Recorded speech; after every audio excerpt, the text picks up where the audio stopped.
Welcome. I'm so happy you can join us today as we discuss using English for STEAM in bilingual schools. We're going to take a specific look at what kind of language students need to use in STEAM classrooms. Also, what English will the teachers need to use in the classroom? So please join us as we explore these topics, SIOP, CLEO, and EMI, using English in STEAM. Gentlemen, the workshop is about to start. Please be seated as soon as possible. In order to run the event smoothly, please turn off your cell phones or turn it to silent mode. Thanks for the cooperation. Welcome to National Kaohsiung Normal University Academic English for STEM+A in Bilingual Schools workshop. First, we would like to invite the Chair of English Department, National Kaohsiung Normal University, Professor J. Lee, to give us a welcome address and introduce our lovely speaker.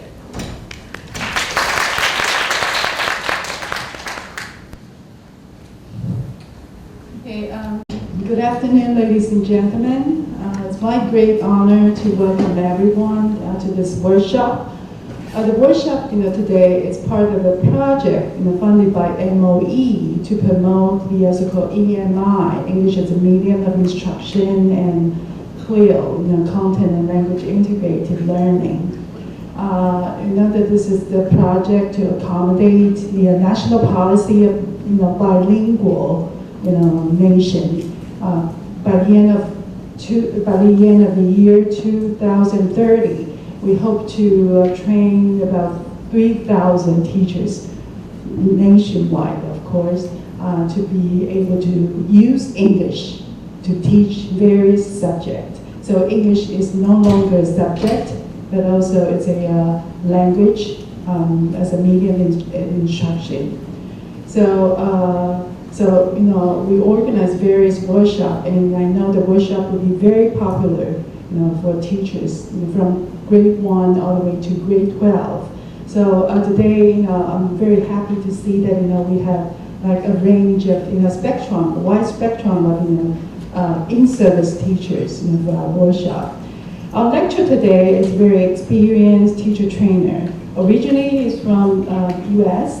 and he got his MA from the University of North Carolina, right? And also he's certified TESOL teacher as well. Very experienced in teacher training. So without further ado, let's welcome Mr. Robert Powell. Thank you. Thank you very much. I'm so happy to be here, and I honestly feel honored to share with you what I've learned about teaching. I've been teaching for about 20 years now.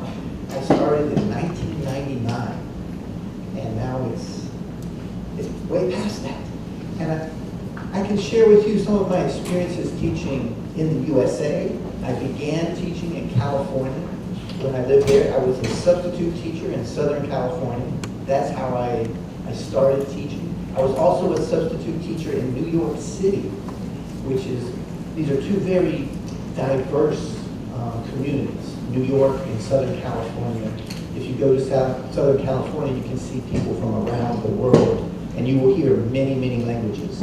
The same is true, I think, with New York City. If you ride on a city bus in New York, you might hear English, or you could hear Russian, or you could hear Spanish, yes, Chinese. You will hear many languages in New York City. I was also a substitute teacher in North Carolina, where I grew up, and then I began teaching in different places like Shanghai and in Seoul, South Korea. I was also a teacher in Sao Paulo, Brazil, and this was my introduction to teaching English as a foreign language, where I came as a foreigner and I helped people develop their English skills. And it was very different in each place. In Korea, it was very different from China, and China was very different from Brazil, all very different. After that, I decided to go back to America and be teaching there. That's when I got my master's, and I returned to my hometown, and I spent 7 years in the school system there, with a license for TESOL, and I also had some history licenses. I think in Taiwan you say a natural science license. Natural science? Not natural, social science. The social sciences. Social science and different English licenses to teach literature to high school students, for example. And so 7 years working there before I applied to become a fellow, and I came to Taiwan, and I feel so fortunate to be here. In Washington, D.C., they sent out 200 fellows to 85 countries. I'm the only one left. No one else is teaching. No one else is teaching rooms full of people like this. They're all using technology. So I wanted to share how happy I am to be here, doing the job that I find interesting, sharing my experiences and the lessons I learned as a teacher working in America, working in other places. And I've been working in Taipei for over a year, teaching there also. And I feel like I can share with you what research. They kind of go together. And let me see, I'll turn on my PowerPoint. This one.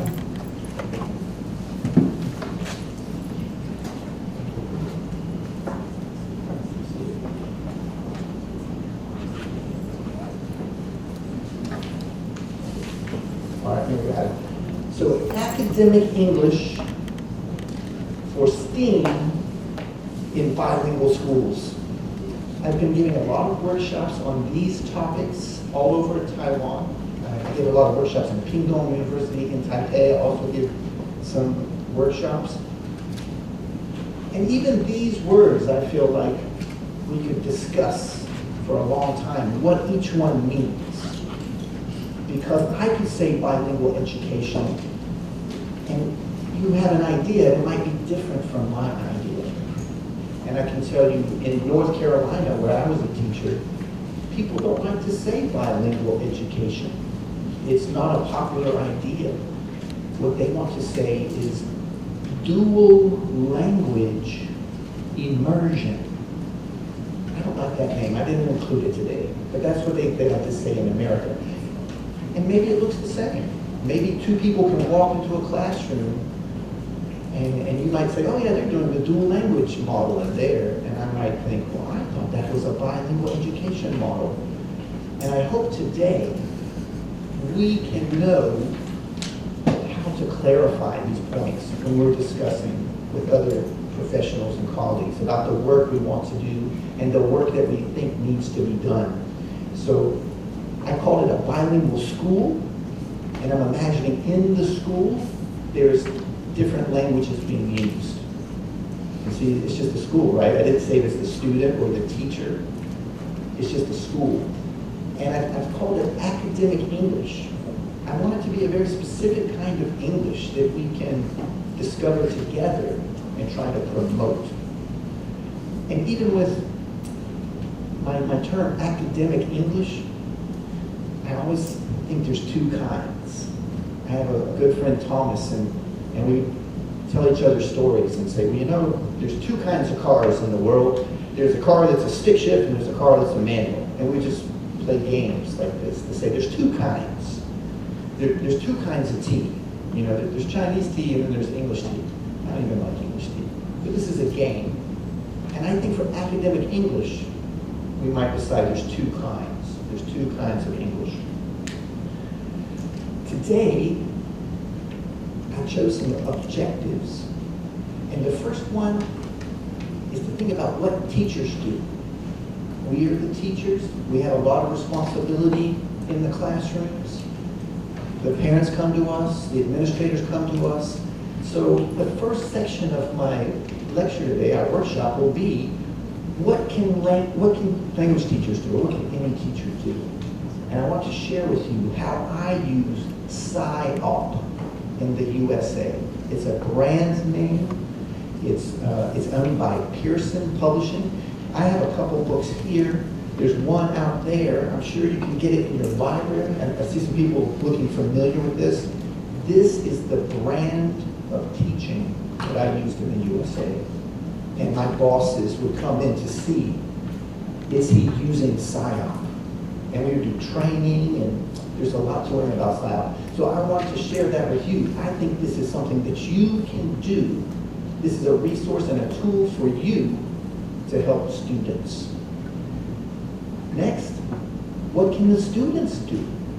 Specifically, today I was going to think about math students and science students.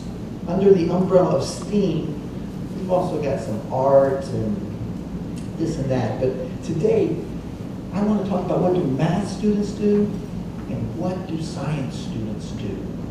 And hopefully we can get a clearer picture, because sometimes we just say, oh, they're going to learn history, they're going to learn, some algebra.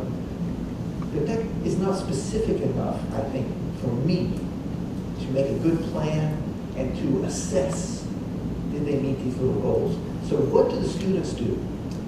And then the third window or the third lens that I want to look through is, what can the language do? Because this is going to be a specific kind of language, the language of students and teachers. We're going to call it the academic language, which can be very different from the language of the airline industry or medical work. And we call this English for a specific purpose. If you want to be a nurse in America, we can teach you that much English, to work in a hospital. So these are the objectives I hope we can do in 3 hours. I can talk about this stuff for all day. You'll have to keep me on task. So what can teachers do? What can students do? And what will the language do? And I hope at the end of the day, if I asked you about this, you would have more ideas on these 3 topics. Now, being a language teacher, I have chosen some language objectives. And this is more specific. I'm thinking this is the way we can use some English today. We will talk about the components. That looks funny. Components of using English for math in small groups. All right, I think that was confusing. I'm not sure if we're going to do that. Talk about the components. I think we're going to talk about using English for math. No components. We will write some language objectives. A language objective is a feature of SIOP, and I think you can use it in any lesson. And so we're going to practice that today, writing a language objective. And I hope that's a takeaway. I hope when you return to your classroom, you can choose a language objective for your very next lesson. We will read about standards of math and science practices in English and Chinese. And I hope you got that handout. I've tried a couple times to get some Chinese in there. So I'm opening it. No, it didn't work. I'm sorry about that. There's no Chinese.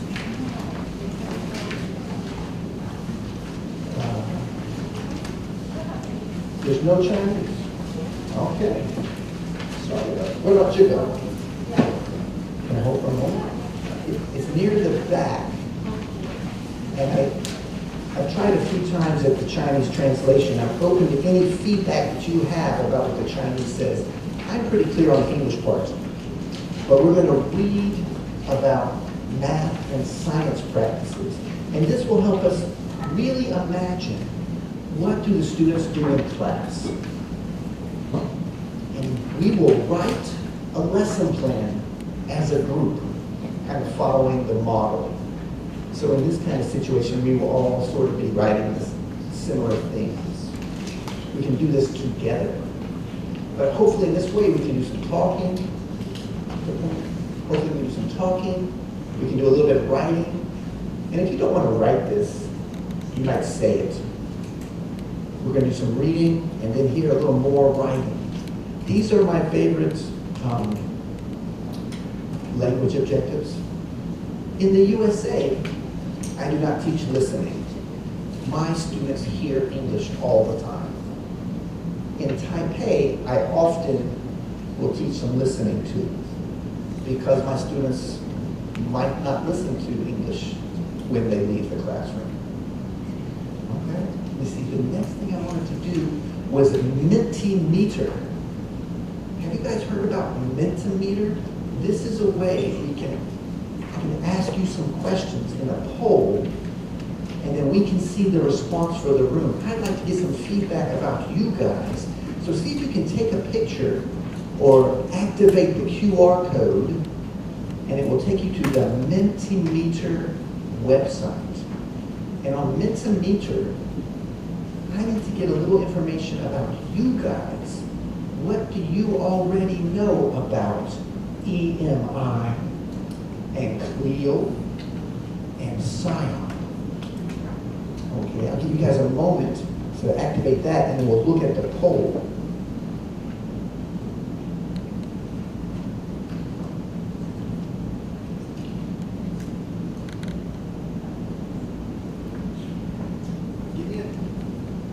Let's have a thumbs up if you get in.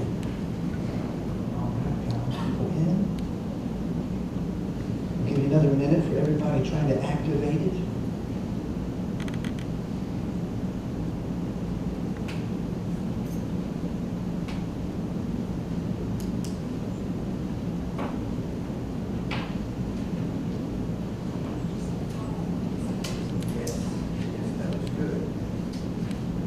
That popped up correctly, and then you can choose the answer that best describes what you think. You got it?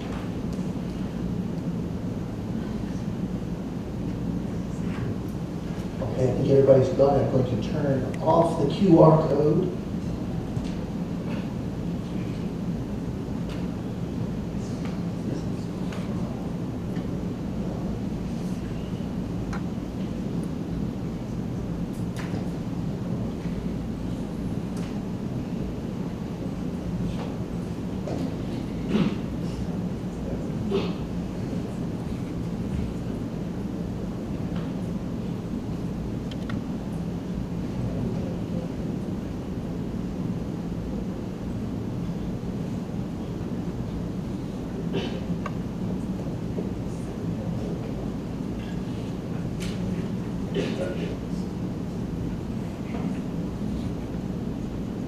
Okay, so let me see, who has already heard of the acronym EMI? I know Jay, she introduced it to us, right?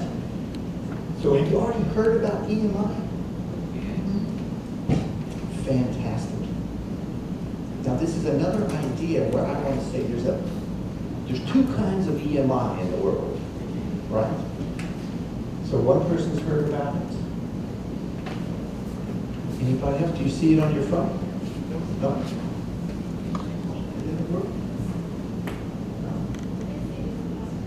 You didn't see that question? No.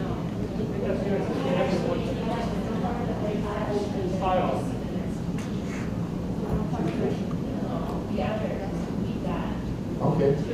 If you refresh, you'll see. And I think your microphones are live if you guys want to.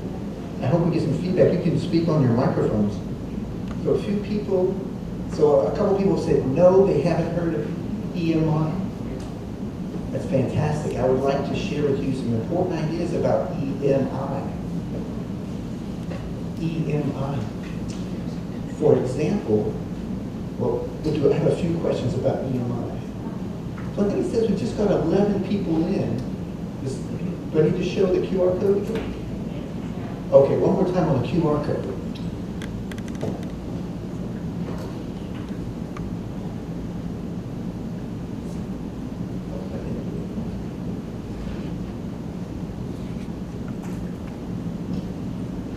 So I can tell you guys the E stands for English, the M is medium or mode of instruction.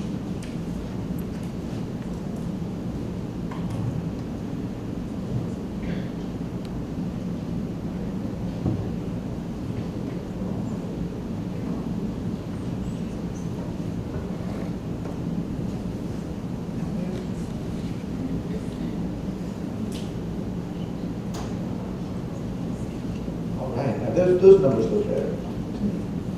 Those look like the numbers. All right. Let's see the next question. Tell me if you recognize a pattern here. I can use EMI in a sentence. My first question, did you hear about it before? Or could you make a sentence with EMI, such as, today I'm going to a workshop about EMI. That's a pretty easy sentence. We have some maybes. We got a few people still learning about EMI. I think today I can share with you enough about EMI that you will be able to make sentences. And of course you've heard it now. Maybe some sentences. And you know, I like to ask my students to make sentences with new vocabulary words. And they say, the teacher just told me EMI. Very excited. Next question. I can give a definition. And sometimes I'll ask my students these questions when I'm previewing a text or a lesson. You know, raise your hand if you've heard this word. Raise your hand if you think you can use the word. And then the third I always ask is, can you give the definition? Can you explain it? Because sometimes I can use a word and I'm not sure about it. And I'm just seeing if it works. But I could not explain it. Now EMI, I think I can explain. It's a lot like what I'm doing now, where I'm teaching using English. And so for the first part of my education, that's all I had. All of my teachers spoke English. Even when I was studying Spanish, they taught Spanish and English. And I took French. They also taught French in English. They used English to teach French. In Taipei, I had to change. I could not do Chinese as the mode of instruction. And it broke my heart because I really wanted to speak Chinese. But my teacher, and you guys can think about this because she's in Taipei, she would assign the homework at different times, no routine. So in the middle of class, she might say, oh yeah, and then the homework's on page 45, and I would miss it. I would miss it. In my class, I have a routine, and that's always the last thing, is we're going to discuss the homework. And then the first thing is I collect the homework. But the last time I showed up, and she said, where's your homework? And I said, homework? You didn't give homework. Oh, yeah, I did. I changed to EMI. And now I changed to a different school, and the teacher teaches me Chinese in English. And I always do my homework. I don't make those mistakes. That was so sad. So that's one idea about using English as a mode of instruction. Now, I told you guys, I think there's two kinds. I'm going to say capital E, capital N, capital I. And that's what I had my whole life. And if you want to come to North Carolina and go to school, it will be like this in English. Now, I'm also a yoga teacher.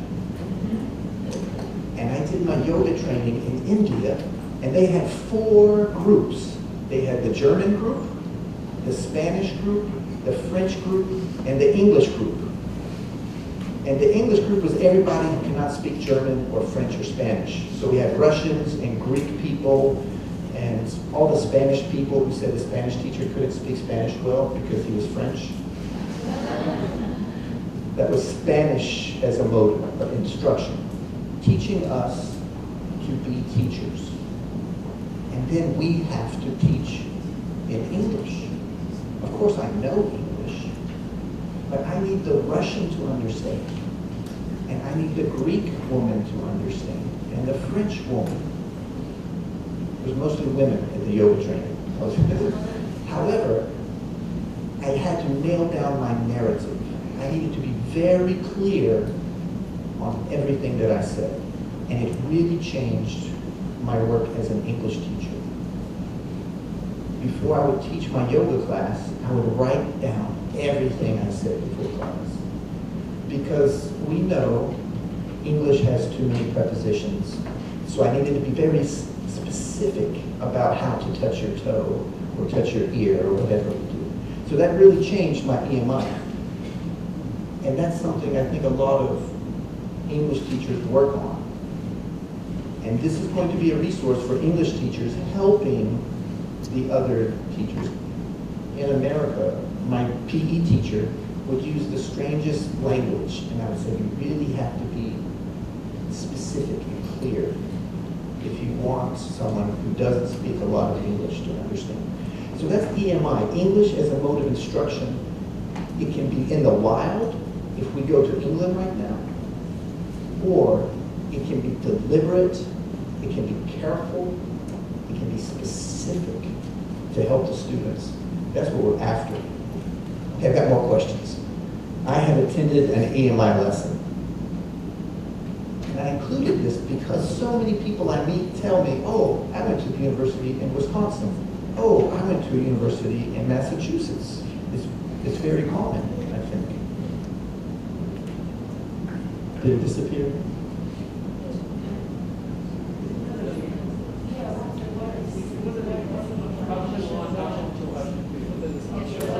Oh, I left it up? Sorry. Skipping that one. Sorry. What about this? I have given an EMI lesson. Does it have the better options? Has anyone used English to teach English? Or used English to teach math?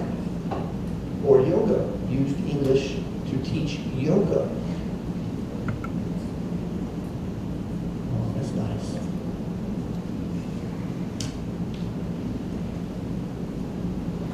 So we got some people who tried it. And see, I think if you do not speak English as your native language, I think you're very careful when you use English. And I've been in schools where they did not want to hire non-native English speakers. They just wanted the foreigners to. But if you learn English, then you know about learning English. And perhaps you've met some foreigners who, their English sounds great, but they don't know why. They can't teach it. They didn't learn it. I didn't. All right, so my next question here is CLIO. I have heard of CLIO before.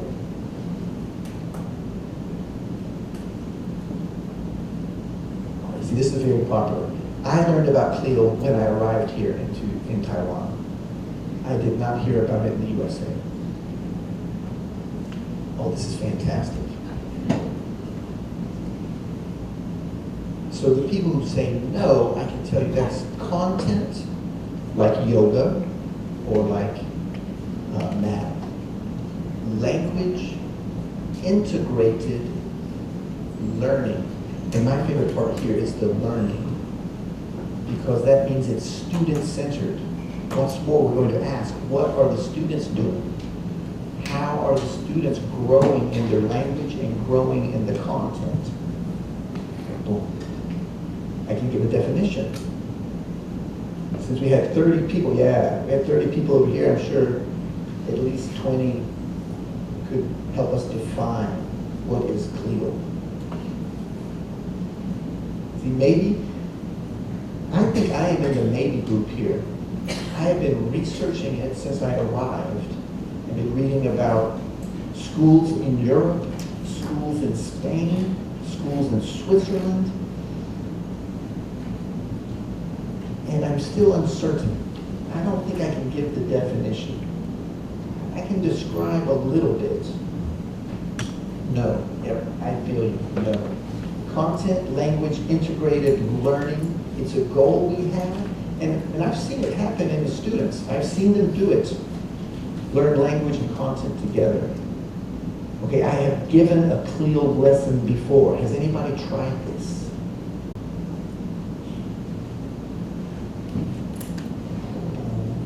Yeah. All right. This is exciting.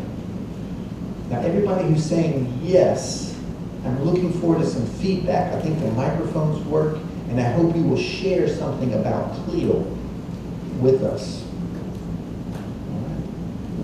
Because this is the one I know, SIOP. Who has heard of SIOP before?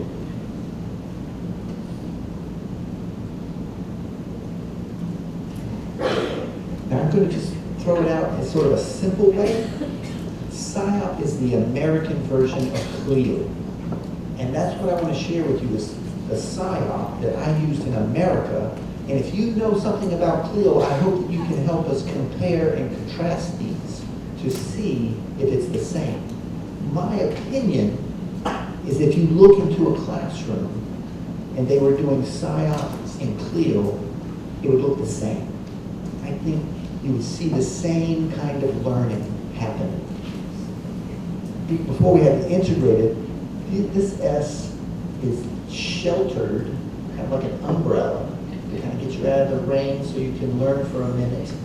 We would usually take the students away and put them somewhere special, a special room. This is instruction. Before we had learning, it was the students. Instruction, that's us, that's the teachers. And then observation, which at first I thought that was strange, observation, but it means you can see it. You will see it and you'll see the same thing I see if we look into a classroom. And that's why my bosses like it, because they can come through with a little clipboard and look and say, I see this, I see that. And I had to put my lessons by the door. So they come take the lesson, they see if what they want is on the lesson, they look in the room to see if it says the same thing, give me a check and go. So I really like that, the observation. And then P is protocol, which can be the steps or the rules. I think in this one's like FA, WinFA, that kind of protocol. Now, I want to share this with you. Ooh, I can give a definition description. I can. And I hope that you will compare it to what you already know about CLIO and see if you can use it. This is what I used in America. That was the end of the presentation. Oops. Now this is really what I want to share with you guys today, some science. So I'm happy that nobody knows it yet, because I think we can gain and learn from it. So thank you for telling me more about what you know to help me focus.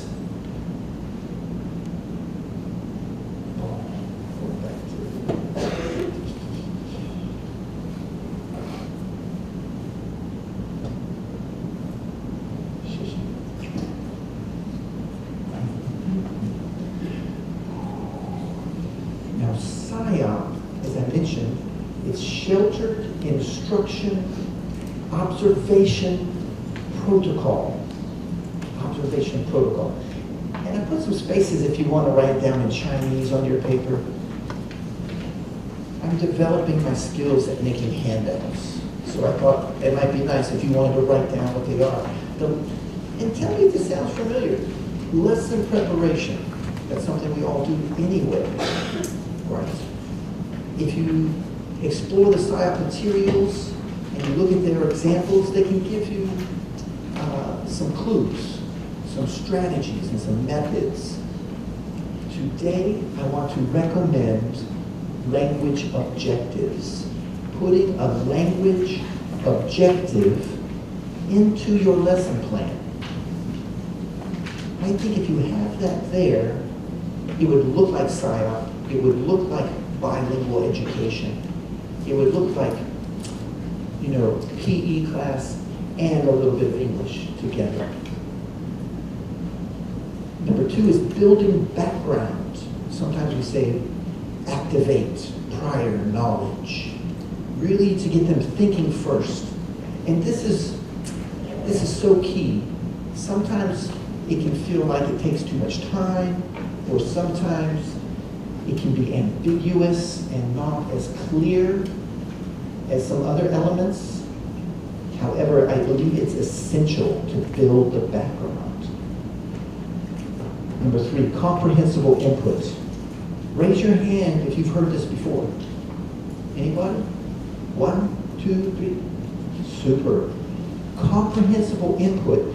This is made popular by Stephen Krashen. Dr. Stephen Krashen teaches a lot about comprehensible input, and he suggests this is the way we learn language. We need a certain amount of, hearing and reading, and if it's comprehensible, if we can understand it, then we develop the language skills. We develop. So, as a teacher, If I can make my English comprehensible, that is the best EMI. It's not just the regular EMI that's at Yale University. If we walk in today and they want to use their fancy words and sound intelligent, that might not be comprehensible to a language learner. So we have to take care with this, comprehensible input. Number 4 is a strategy. And this is kind of a habit of learning. There's so many that we use all the time, but the students recognize them. Right now, the strategy that comes to my mind is we have fire drills in our schools, and we practice this. And the strategy is we get in a line, we walk out to the sidewalk, and then we wait for a signal, and then we come back in. That means if there's a fire, we don't have to think about what to do. We don't have to ask somebody. We just use our strategy. Line up, go outside. There's a lot of strategies we can use in the classroom. And if you teach it to the learners and they expect it, oh, now we're going to do the think, pair, share. They know how to do the strategy, even if the information is new. So strategies are very helpful. Number 5 is interaction, which I love, but that's how the language happens. That's how the language happens. This can be a challenge, I think. It also takes a lot of time. And I can tell you up front, the biggest concern about these methods is teachers have to teach as fast as they can. As fast as they can. And in the USA, many teachers told me, I cannot do this. I cannot do this. We have an exam in 2 weeks, and my students have to check all of these boxes. And frequently, when I do teacher training in America, they smile and nod, but they do not use it until they get a student who can speak no English. And then they come to me and say, what can I do? I'm like, well, this is the best way to do it. And then I had one other time where they came to me, when my students were making the test scores. And then the boss wanted to know, how are your students doing so well? They can barely speak English. And I said, this is why. And pretty soon, all the American kids were doing this too with me. They changed my schedule so I could teach the children who only use English to use these things. Interaction, practice and application. And then the lesson delivery, review and assessment, these should all be relatively familiar. But there's a way to focus each one on the learner who's not using language to learn. They are learning and learning the language at the same time. Today, I hope we can focus on the lesson preparation when we do our language objectives. We can dig into comprehensible input. And I'm going to show you some strategies, and I think we can do some interaction and some practice. I'm not going to give you a test, but I guess there is an assessment at the end. There's a little bit of an assessment. But I want you to decide, am I doing this today? Maybe, maybe not. Boom. Language objectives. Now, I want us to try to make up some language objectives, and you can jot them down. There's 3 things we must have in a language objective. The first is some kind of language. It's got to be reading, writing, listening, or speaking. And of course, that sounds obvious, but I would correct teachers in America all the time. They wanted to have an objective, oh, we're doing some math. And then I would ask, what does that mean? The students just listen to you do math? So they're listening the whole time? What do the students do? I want the students to read, to write, to listen, or speak.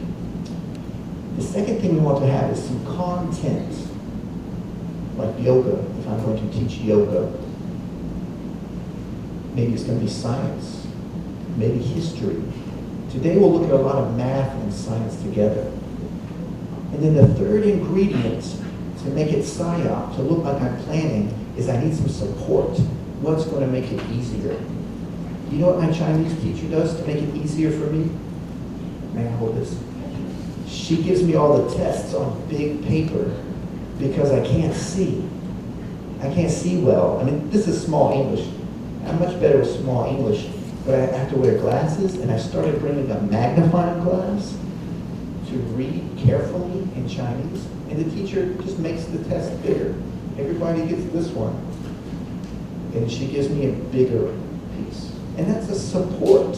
She's doing that to help me so she can understand how am I developing in my Chinese. Am I confusing the characters, or can I not see the characters? She needs to know.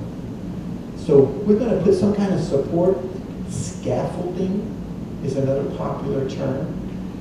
And with these three things, we have a language objective. And I'll repeat, I hope this is something you can try and include in your lessons, some language objective. And it's not going to be that everything is in English, but one part must be in English. Something that the students can do, they can use it in a class, and it's part of their learning. So let's see, what do I mean? Let's see if I can have some examples here. Oh, we gotta take a share. I need some interaction. What do you do to support your learners? Do you give them bigger pieces of paper because they can't see? What are some very common techniques? Let's take just 2 minutes, and with your partner, think of some ways that you support language learning. What do you do that makes it a little bit easier, that enables the student to get it done? Let's take 2 minutes and talk to your partners. I'm sure you guys are going to have a lot of ideas. There's so many language learners in here. Think of your teachers who helped you. And let's take 2 minutes to have a quick discussion.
Discussions. I heard some interesting ideas about support and scaffolding.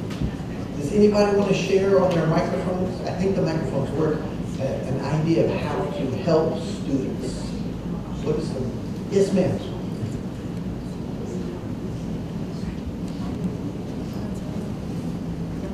First of all, before you go to a classroom, you need to prepare some classroom English. So you can make a list or something. And then second, you are going to cooperate with your English teacher. You are going to identify what kind of thing that you are going to teach in this content. And then the other one is you are going to talk about what kind of English patterns that you are going to use on the slide. And then so when you got a student to do the content, so first of all, you are going to do a little bit demonstration. So you can say some English patterns orally. So sooner or later, you can show these English patterns on the slide. And then if it is necessary, so sometimes it's necessary for us to show them both language. First one is the Chinese one, and then the other one is the English one. So sooner or later, perhaps they will understand what we are doing right now. And then sometimes, if you want to show the students, and then you don't want to then see a lot of words, so perhaps the best way is to show them with the pictures. And then you can just teach the student orally through the pictures.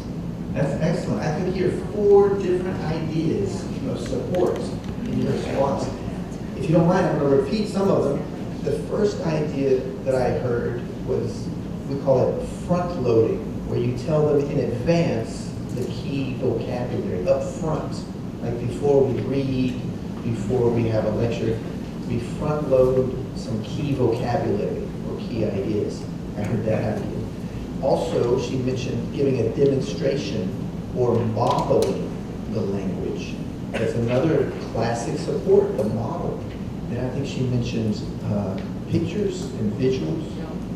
I thought kind of 4, but you seem very familiar with how to support the language learners. Because last time I just went to a workshop, and then so I saw the teacher use English to teach math. Yes. So that's why. So I know exactly what she's doing. Exactly. Yeah. That's classic. So those are some very key supports, classic supports. I think you've seen them when you were a student, and I think you've used them. I heard one over here that's a very famous one. Did you guys want to share? You want to share? Thank you. Press the button. Using realia in the classroom, more hands-on activities so that kids can actually see like the thing they're talking about, or so that they can understand the language better. Yes.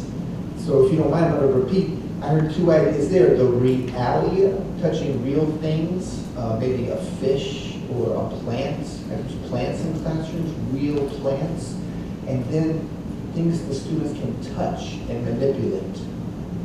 When students interact and can move, manipulate, and feel things, it's such a powerful experience. It really is. I've had the most success as a language teacher having students talk about what's in their hands. When I think about getting the most English from students, when they're holding something and telling me about it, that's when I hear the most, and I can just get more and more. Why is that? How does it feel? Ask them. If they're holding it, they feel like they own it and they understand it, and they will try to tell you. So yeah, hands-on, manipulatives, and then realia. If you can bring the real thing in, it's maybe one step up from a picture. I could show you a picture of a turtle, but what if I open a box and I have a turtle? That's very powerful for learners. Now, I'm going to skip the comprehensible input. I might be a little ambitious on everything I want to touch base with and everything I want to teach. But some ideas that I threw up: partners, just having a friend to help you. That the learners have such mixed abilities. You could have a partner that's very good with the math, and then the other partner who's very good with the English, and they can help each other grow. Working in groups. Groups and partners are something that I use every class in Taipei. My students are more comfortable speaking to each other than speaking to me in front of a group. But in a small group, they would do it visuals, photographs, graphic organizers. I really like these. When I began teaching, I had a book of them. I had 2 books of graphic organizers. But now Microsoft Word, you can just drop it down and make your own graphic organizers. They're fantastic. Models and modeling. Oops. Move back. Word banks. If I'm going to ask the student to write, she said she would front load vocabulary, but sometimes I just put it on the paper that I want them to write. Here's some words that could be useful. And then sentence stems. If they're not 100% sure how to make this sentence, I give them half of it. Wait time. And my new Chinese teacher is very good about wait time. She just repeat the question and smile. Doesn't matter how long you need to think. It's like, oh. Wait time can be essential if you're trying to use a second language. Repetition. And then native language, I think that's the 4th one that you mentioned. The 4th one was using the language they know the best, including that one. It's very classic support. It just makes it easier for them to learn. Now, I was hoping we could use this menu. I've been thinking about this. I've tried it a couple ways. And I'm imagining this could be our takeout menu for lunch. And we can pick something from each column. And I'm still working on it, so I left the do column blank. But we might think about what we can do later. So the 3 main parts of the language objective are the content, the language, and the support. Now, I've thrown out a few content ideas. The first one says write decimals using base 10 numerals, number names, and expanded form. I took this from the North Carolina curriculum, and I want to show you some students doing it. This is what they do in my class. And to be honest, in North Carolina, it's not a priority. If you can't speak English, it's almost your fault. You know, it's too bad if you can't speak English. So I could go in another room and they would let me do whatever. They would think, oh, it's okay, those kids, they don't speak English anyway, they're gonna fail all the tests. And it was when I was successful, and I think you'll see, I have some photos of kids who only speak English. But let's try this. I'm interested to see if this works. Now let me tell you what these girls are doing in my classroom. And then I want you to imagine what is the language objective for this. And it's on the wall. If the boss walked in, she would take the lesson plan and see what the language objective is. But what these students are doing, they usually speak Spanish, and I have to teach them English. And I think they're 12, 13 years old. And we have 4 weather stations. And at the beginning of each class, this is my English class, we check the weather in 4 cities. This one's in Madrid, this one's in Mexico, maybe Mexico City, or it could be, it might be the city she's from. You're like, what's the weather like where you're from? And then this is our weather, and this is Buenos Aires, which is in the southern hemisphere. So we were collecting different data about the sunrise and the sunset. And each day I would ask them questions like, well, where would you want to go for lunch today? If you could, would you go to Madrid or Mexico? They always said Mexico. They wanted to go home. But what do you think the language objective is here? Who can help me construct the language objective for their work? You got one? The students. Yes. The students can help you form language objectives. Yes, but I want you to help me. Okay. Oh, yes. Well, the students can help me, but I'm hoping someone here will look at the menu and imagine what it would take to make a language objective for these girls. To tell time. Okay. I like that. They could tell time, we could make it into a math kind of lesson. But which kind of language? Which language would you choose? If you had to choose from this takeout menu, one content, and I'll tell you the last content in our column says, understand weather patterns and phenomena, make connections to the weather in a particular place and time. So there's your time. We've got some time in there. And I was leading them to notice how where we live, the days were getting shorter, but in Buenos Aires, in Argentina, the days were getting longer, and they were collecting data, and then we were doing some analysis later about why is it that the sun comes up at this time in South America, and here it comes up at a different time, but in Mexico it kind of stays the same. So who has a feeling about what kind of language I could ask these girls to make? I need them to make some language. You got an idea? What do you think? I guess probably the difference between the weather patterns in different countries and at different time. Mm-hmm. You know, about the equator. Yes. It's a certain, you know, they also the seasons. The seasons? Because Yes. if you're in the northern hemisphere, it might be summer, but southern hemisphere may be winter. That's and right. vice versa. That's right. And they're collecting all this data, and this is their data for the week. We have a week's worth of data. We were doing a little bit of math too. Also being able to make a comparison. If Make a a part of the comparison. world, they not necessarily have the same weather pattern. That's right. Now, what would you ask these girls to do? Would you ask them to talk about it? To write about it? There must be some language in the language objective. Maybe try to share the weather pattern in each city, and then after that, a follow-up activity, maybe make a comparison. Make a comparison. Between one of those cities that they have been observing. I like that. I like that. Do you think they would write it down? Or do you think they would just tell the class? Just speaking. Just speaking. If they cannot, maybe they can just draw some signs, probably, and I just like try that. to collaborate in that. I like that.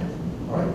You get another? I was thinking you could make a graph or some visual representation that they could read, maybe not like too language heavy. So if they could see on a graph, they could say, it is hotter today in Buenos Aires, for example, Yes. and it is cooler today in so and so, making comparisons like Yes. it over there, yeah. So I like that. So he's identified the support. The graph would be a support. That's what they're talking about. And in my experience, it's helpful when they look at it, and then they look at you, and they look at it again, and then they ask their friend, and then they look at it again. And in some ways, these charts could function in that way. I mean, these are just pictures of the places, and then here's some data. But we could make a chart. If they're talking about the weather, making comparisons, and they're using this chart or this data, that will be the support. So we got three things. They're talking, they're using the visual graph to make it easier, and then the content is weather. The content is weather. And you can try to make it interesting for them, like where would you want to go if you could go anywhere, and why? Oh, well, you know, it's cold here. Here it's cold, but here it's warm. And that kind of comparison. So that would have the different parts. Now, I think you guys got a better understanding of what I'm choosing here. We said visuals, like the graph would be a visual. They can say it, and then the content, here's called 5E1 on the list of the curriculum. Let's try one more. Now, this guy here, he's reading about eclipses. So it could be the same kind of weather, science. We understand the environment, how things move. And see, that's supposed to be the moon, and this one is the sun. Because if you saw an eclipse, you might feel like, oh, they're the same size. But they're not the same size. And I need this guy to understand that the moon is kind of small and the sun is kind of big, even if they look the same size. Even if they can make an eclipse. Even if they can make an eclipse. Who can help me turn this into a language objective? If I'm using a SIOP model to go for content learning and language learning in an integrated way, who wants to make a language objective for this lesson? See, right here, I can see this is our science book. He might be reading. This is his notebook, and that's his pencil. He might be writing. What do you guys think? Who wants to venture a guess on how to make a language objective here? We need the 3 parts. The content, the language, and some support to help this guy learn about science and use English to share what he's learning. And then use English to learn more. What do you guys think? Is my menu helpful at all? If you had to choose something from the first column, I think it would be the last one, understand weather patterns and phenomena. So our goal is he's going to understand the phenomenon that we call eclipses. He's going to understand, that's our content. Which language should we focus on? Probably math. Math? Mathematics. Maybe calculate the distance, how far the need to be in order for him not grab a little small object before it will block the sun. Yes. So there is math concepts involved. There's some physics involved. So that would still be a content. We can have multiple content and multiple language objectives. I'm hopeful we're going to do a couple language objectives today. I call this one writing. You could write it at the bottom. Do you want him to talk, to read, to write? Which one would you choose for a language objective? I would probably, this is going to be difficult. The ESL student will be difficult for him to read. The terminology might be difficult for him to handle. It is difficult for him to read. It is difficult for him to read, but I want him to read very much. I go to sleep at night dreaming that all my students can read and they're not playing with phones and watching movies and all the things besides reading. When I was a boy, we could only read. In this book he has, it has the same type of thing. I think they're using a basketball and a baseball, but I have this orange ball and a ping pong ball. So I was hoping he was going to read. And we were going to use a model, you know. We could say this is a model, or it's realia, because there's balls in the book. But that's just a picture of the ball, and this is him manipulating it, like you were saying. Like, if it's in the right place, it creates the eclipse, but if it's too near, it doesn't work as well. So he is in control. He's trying to understand, and then the understanding will help him do the reading. So I would say maybe he's going to read about eclipses and then use the model as the support to make it easier. And this is the habit I used as a SIOP teacher. This is the way I help students do 2 things at once. It does take a little bit of extra time. Oh, and then he was writing something too. I'll have to go back. I did ask him to write something. We did have a question. And I try to do it every day, reading and writing. Those are the precious skills. At this age in school, they need to really be proficient in reading and writing. And they're not getting it at home. My students often would not get a reading instruction at home. So this one's adding and subtracting fractions. This is a game. Maybe it looks familiar to someone.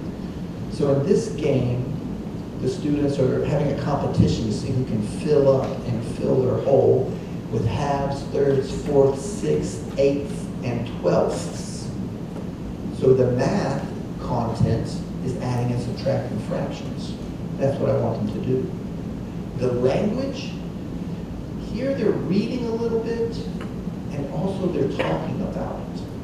They're rolling a dice, and then they're talking about they have a half or a twelfth. It's a little confusing for some people because before fractions, 12 is a big number and 2 is a small number. And this is a new skill, a new understanding that they have to develop. What is the language? You have to read a little bit. And this is an instance where I had better success than just the math teachers because my students would be so keen on what is a half when very often the students will call it a tooth. because they have never heard half as much. We've got third grade and fourth grade and sixth grade, but they don't have a half grade. They have second grade. Second's a new word, and it adds up. I've had so many students who understood the math but didn't understand the teacher. And this is one area where instead of a tooth, I'm like, I can't have a tooth. And sometimes when I have a banker here giving out the pieces, we have 3 students play, they have to say it. And my students like to play this game. So maybe the first time, the language objective is the students will say the names of the fractions using a model. You know, these are models of halves and thirds. Or I could say they will say the names of the fractions in small groups. And that will be another support. The group, the model, we must include some support to help them reach their goals. And here they are. You can see the dice they use here. On this game, they roll the dice, and sometimes you try to get close to 1, sometimes you get a half, and sometimes you get 0. And so now they're comparing fractions. What do you think a support would be for this activity? What is the scaffolding that helps them do it? What? The visuals, yes, the visuals. Part of the new math in America, I don't know if you have new math here, is the number line. They use a number line in many ways. I didn't use the number line that many ways as a child. They have to place things on a number line. That's a kind of visual. And I think this is very helpful in math. Math becomes too abstract. They can't focus on it. But here, they will argue about which is smaller, 1/10 or 1/12, and they're not certain. But each of them wants to win the game and be closer to 0. And after they play a few times, they all know. I want to know what is the name of the game. The name of the game? Yes. I just call it comparing fractions. I built this. I would sit at home. I would go to the teacher meetings and try to find out what they couldn't teach. And then I ask myself, why would a student say that? What would make a student say 1/10 is smaller than 1/12? And then this was it. I came up with this. On the back of it, there's a little spinner. So first you spin, and it lands on half or 1 or 0. And then if it lands on half, then that's your target. And everybody rolls the dice. And these are tenths, these are eighths, that's benchmark fractions. And they just roll the dice to see who gets closer to 0 or who gets closer to 1. So I made this, I cut out pieces of paper and I wrote the name of the fractions. And I played a game with the students, and they would say it. And even in my classes in Taipei, I say, I want the English in your mouth. How do I get the English in your mouth? So I just made this. And this was another example of the principal coming to me. Why are your students who can't speak English getting better grades on fractions? And I make up so many activities for them to do things with the fractions. And then the next one is on another fractions, I think. This was called multiplying fractions. And it's using little cellophanes. This is a half. So 1/2 times 3/5 will give you 1, 2, 3, 6. 1, 2, 3, 4, 3/10. So this is the part. So first you color in your half, then you color in your 3/5. You put them on top, and then this part gives you your new denominator and your new numerator. So one thing the students are saying is denominator, numerator. They're using this vocabulary to talk about what is in their hands. What are they doing? And then I would ask them to draw pictures of it, just over and over again. This can be low on the language. I mean, they are saying the numerator and denominator, but then I ask them to write about it. And here's the sentence steps. To solve this problem, first, I drew a model of 1/2. Then I had a model of 3/5. Then I put one model on top of the other to see the new numerators and new denominators. And so they have to write this down. The answer is 3/5 because that's the new numerator and the new denominator. In this type of language, I'm asking them to write about what did they do. Sometimes I ask, what did your partner do? And this is the social language we developed first, to talk about what I did, what my friend did. And so this one I made into a writing. The students will write about how they can multiply fractions using a model and using sentence stems. I use this a lot, asking the students to write about the math they did. This type of language objective, you could put that in your Chinese math class. And then at the end of the class, right, last 10 minutes, get out your English journal. I want you to write about what you did in English and see if they can explain the steps of what they have done. I think that's missing from a lot of math classes, is the reflection on their own learning and what have I done today. That's my memories of math class. Now this is one of my favorite ones, and you can see here, at this point in my career at the school, the principal wanted me to do my activities with all of the students. And so this fella, Chris, he can't speak Spanish. He only knows English. And he's a really friendly guy. But his grades weren't that hot. He started coming to my group. I started that year, I had 60 students, and then the principal gave me 60 more. I had 120, and they were just all regular kids, but we were doing the SIOP model. So these guys is exponents to powers of 10. That's the content. In my language objective, it says powers of 10. And the students had a hard time with that. I don't know if you've been to America, but we don't have the metric system. We have a different system where you've got inches, you've got feet and yards. It's really fun. It's fantastic. But it doesn't work like the metric system. So you have to teach that on top of the weird systems we use. And then it's not that easy for some people. So I ask myself, why would a 10-year-old talk about this? How can I get them to talk about it? And so we made posters. And at the bottom is a nickel, which is 5 cents. And then that one's 50 cents. And that's $5. And that's $50. And then that's $500. And that's $5,000. So even though we don't have the metric system, our money looks a little metric sometimes. And I just asked the students. First they had to write it in the different ways. This is numbers and this is the word, which is on their math test. They have to go back and forth. And it says, with $5,000 we would buy college. These girls want to go to college. Love it. $500, you know what they would buy? A dress. So they're going to look sharp when they get to college. They're going to have a nice dress and they're going to work hard. And so, as a group, maybe that's the support, but recognize there's 4 people here. Maybe this one needs the support of the group. She was very shy. I think she really benefited from working with the other girls. So for her, the scaffolding was more people. But maybe for this one, it's the sentence stem. That's another support or scaffolding to help her collect her thoughts about it. But maybe this one, she really likes the visuals. It helps her imagine. And it's almost like a reality. But you know I can't give $5,000 to all my children. We're just using copies. They thought it was very interesting.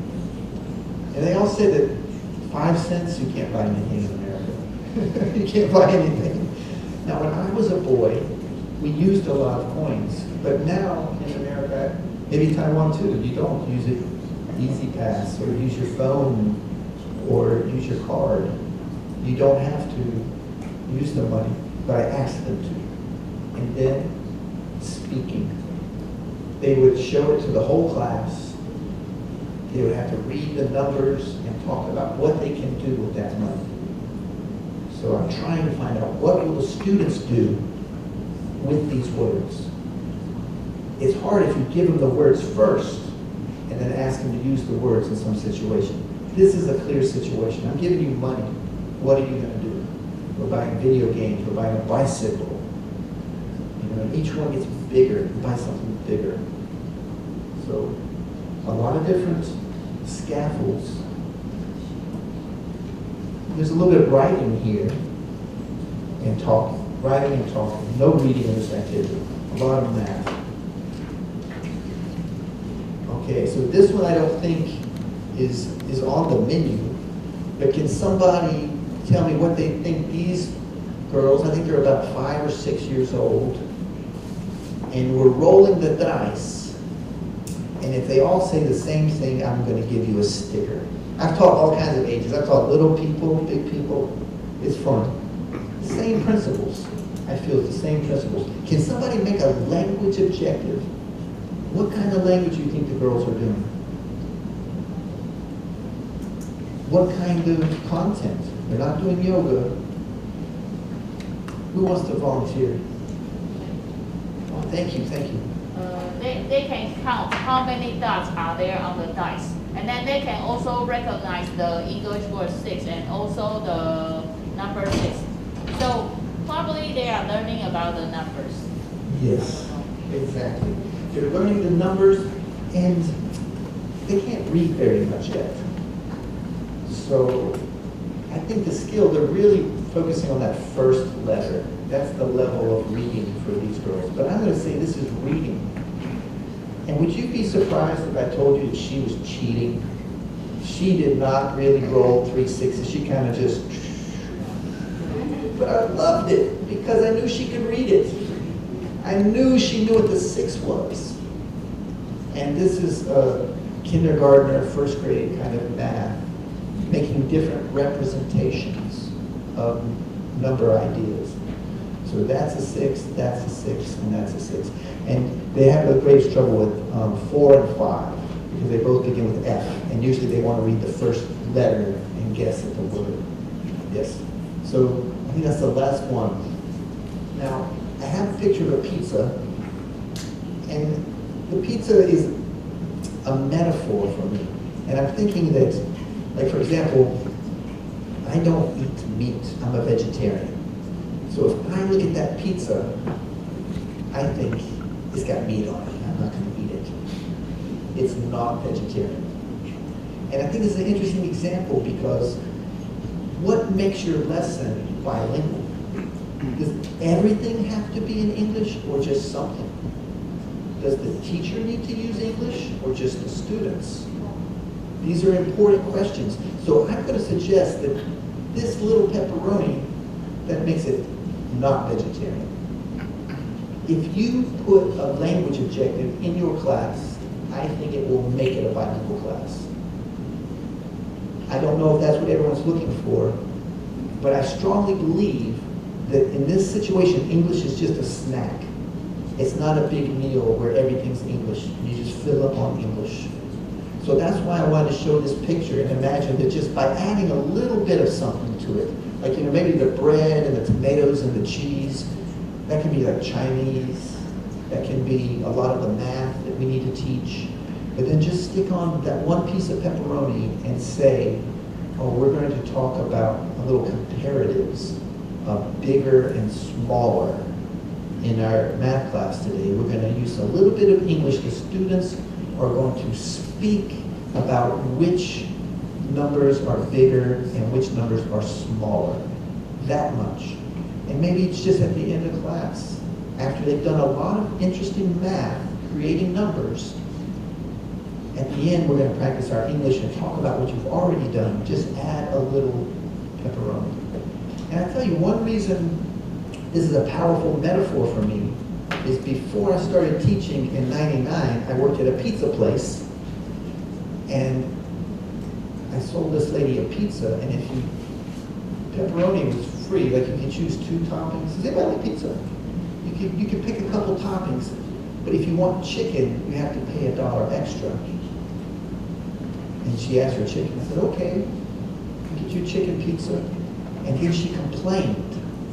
I don't know, there's a popular word now in the USA, they call a person who complains too much Karen. And this was a classic example of this woman yelling at me, and she said for $1 she wanted more chicken. And I said, how much chicken do you think you could put on a pizza? I mean, it's not a sandwich. A sandwich, you could put more chicken. But I said, a pizza, you really can't put too much chicken on it. Also, you paid $1. What did you think you would get for $1? And she became so angry and yelled at me about it. And I said, oh, you know, it's obviously my mistake.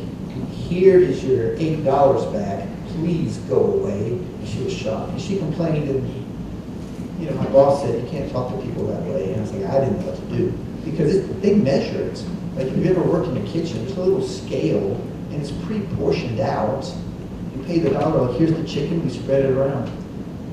But it can be an important question here. How much English does it have to be? And I think you can just add it. Add the language objectives to your lessons. See if you can include that. And I believe right away you can grow some more English. Some people are concerned they won't go fast enough. But that's not been my experience. The students really will use it and grow it, even if you do not. And I spoke to a teacher earlier. He told me he'd been showing English videos in his class.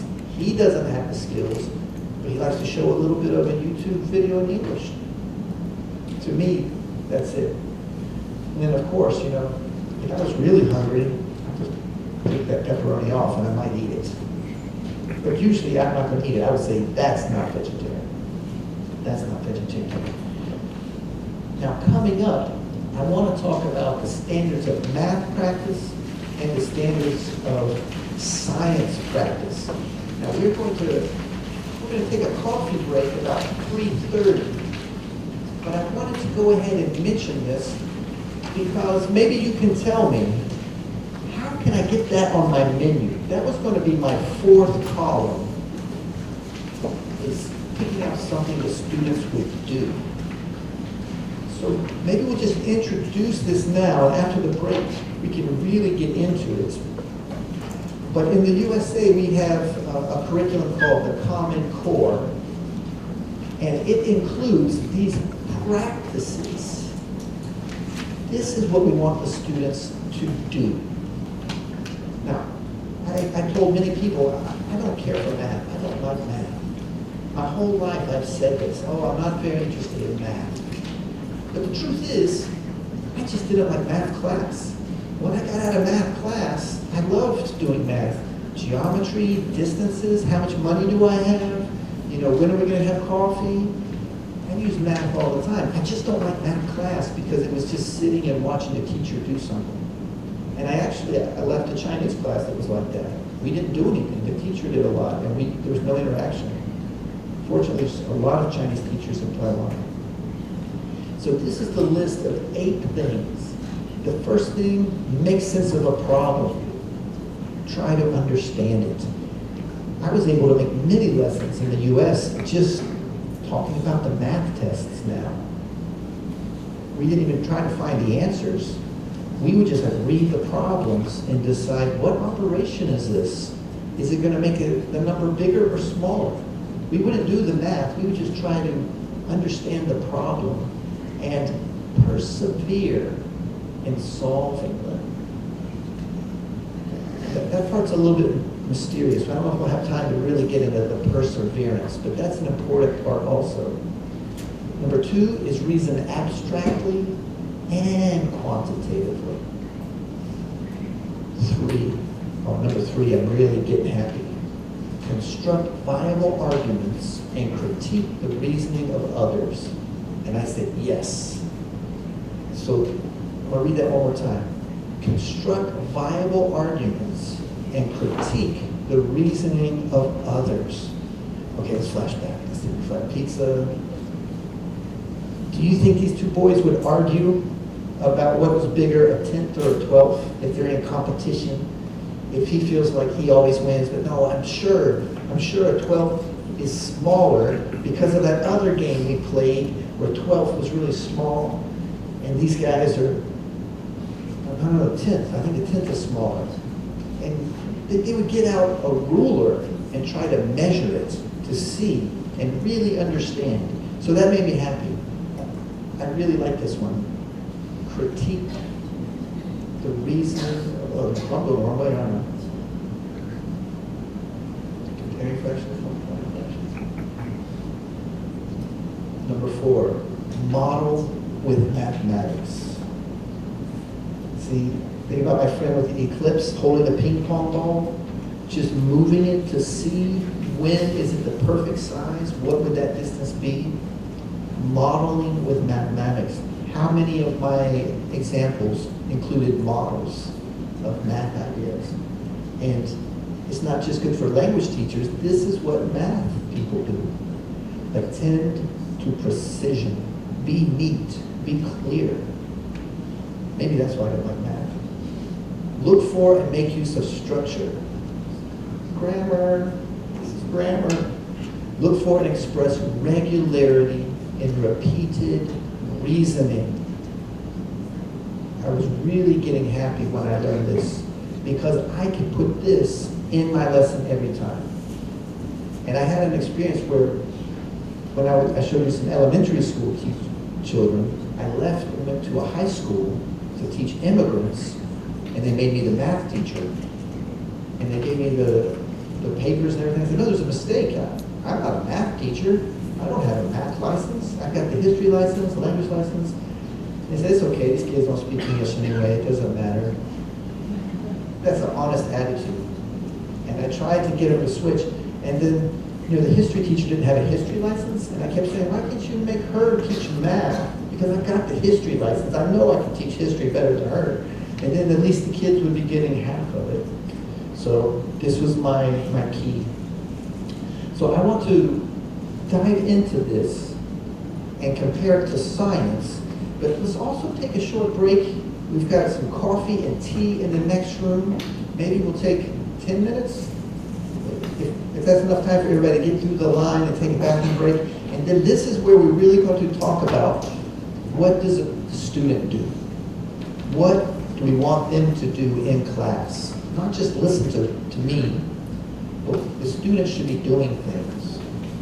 When we think about what are they doing, we can think of what language will they need to do these tasks. All right, we'll take a quick break and we'll come back.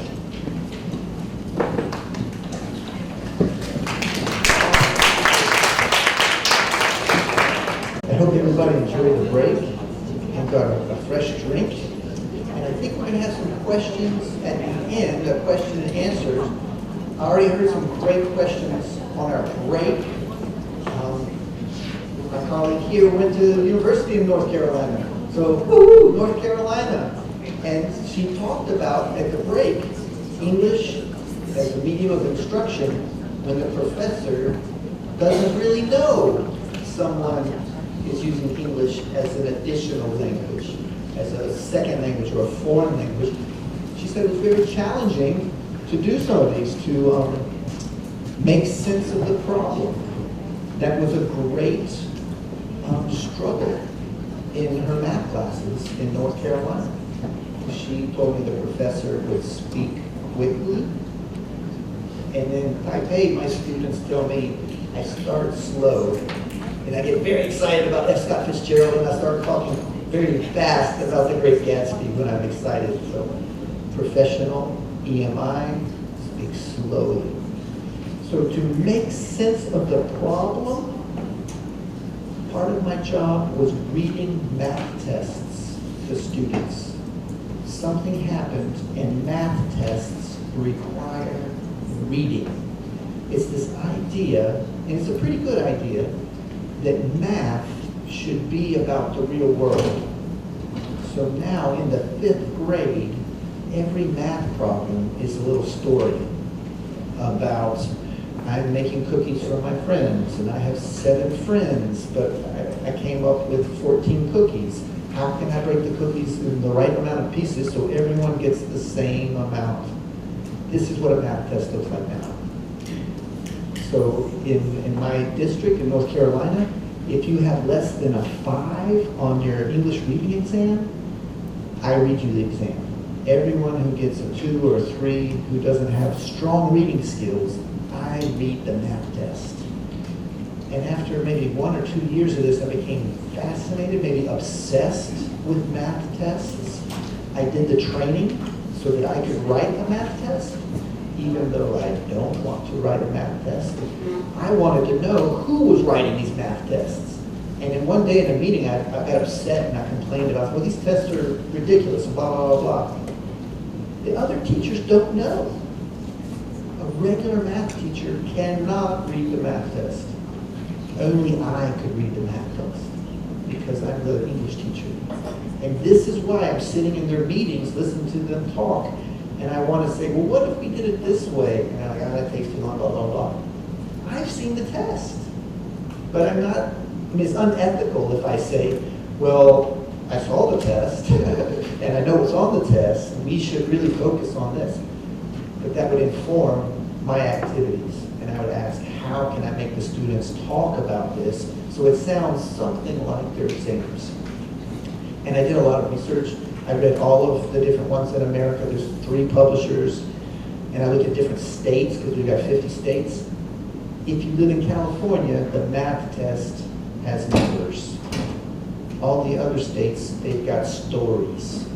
And if you can't read the story, or you don't know what it is, some of the stories are about a garage on your house. And you're going, I don't know, it's really bizarre, but if you don't have a house with a garage, it doesn't matter if I read it to you in English, you still don't know what the math is. And so at the break, she's talking to me about doing math, and I'm like, I know exactly.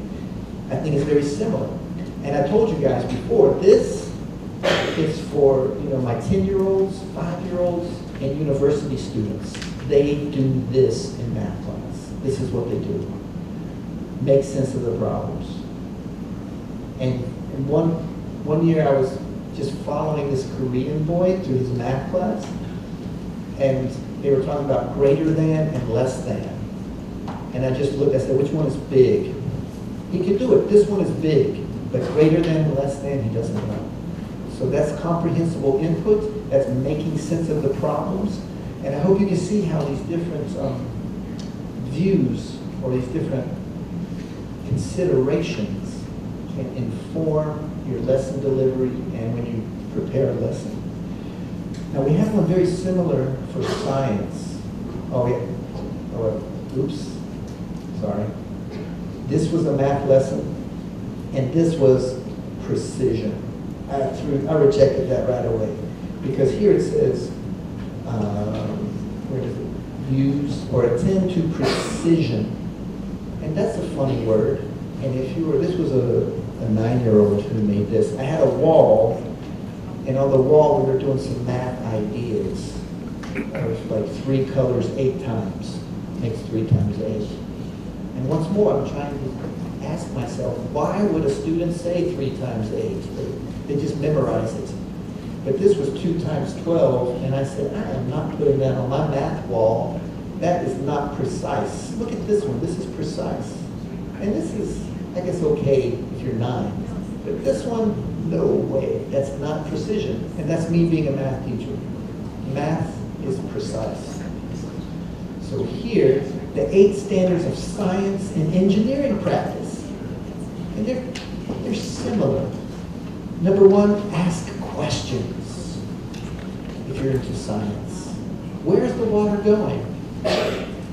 What happens to the water after it goes down the street? And defining problems. So they separate science and engineering. It's almost the same. Developing using models. Yes.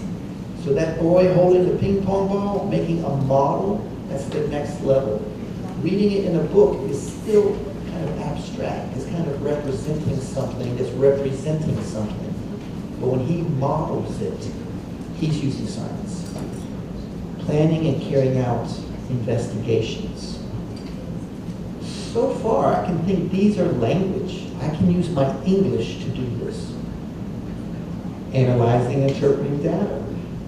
Do you remember the 2 young ladies looking at all their weather data?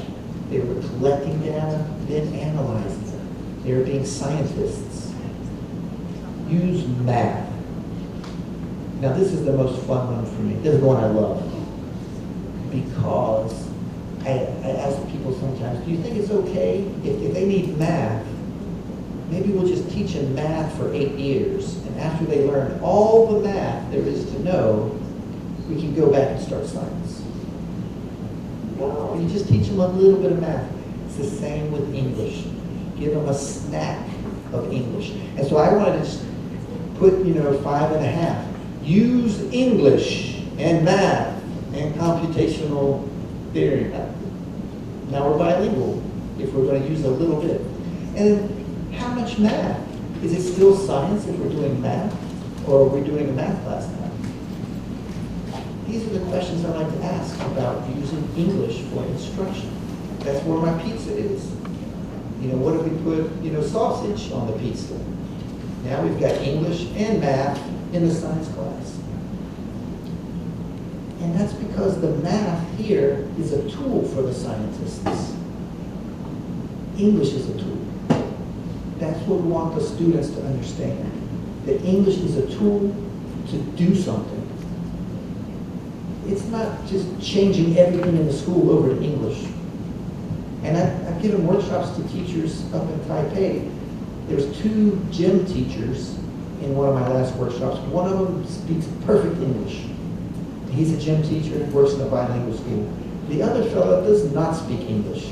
And he is very concerned about his job and what's going to happen if he must teach PE class in English. And he looks like he was a real good teacher.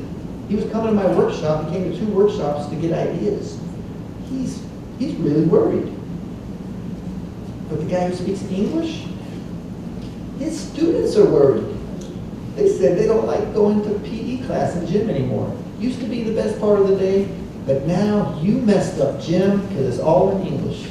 Why do I have to do English in PE? You messed it up. Now I hate going to gym. That's how it works.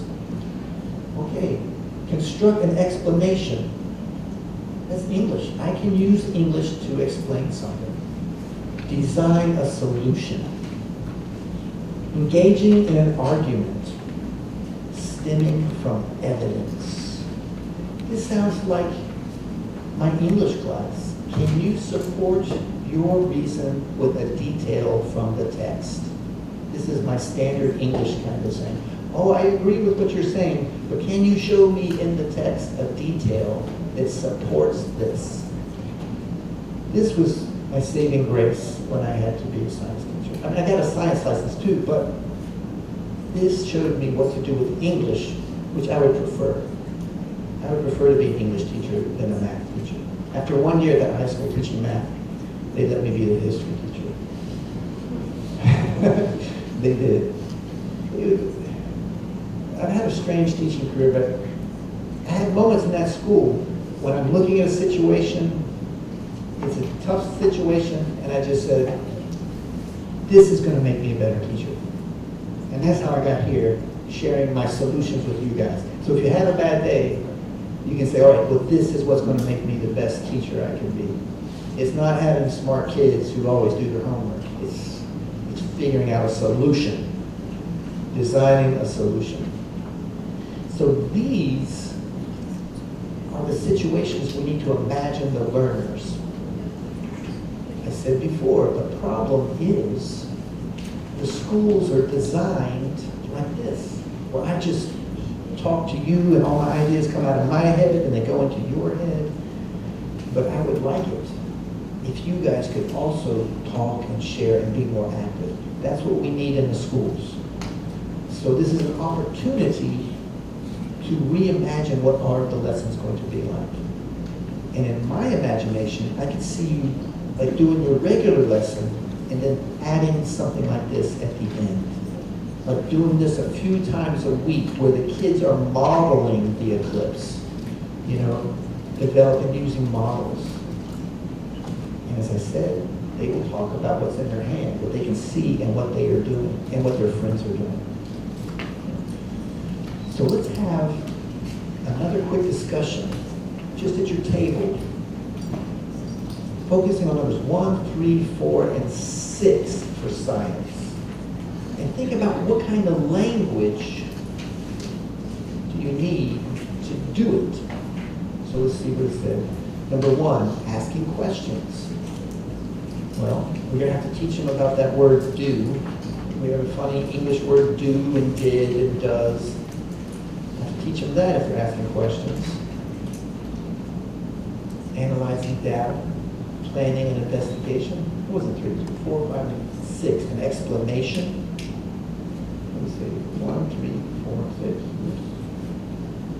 1, 3, 4, and 6. Make an explanation, analyze data, plan an investigation, or ask a question.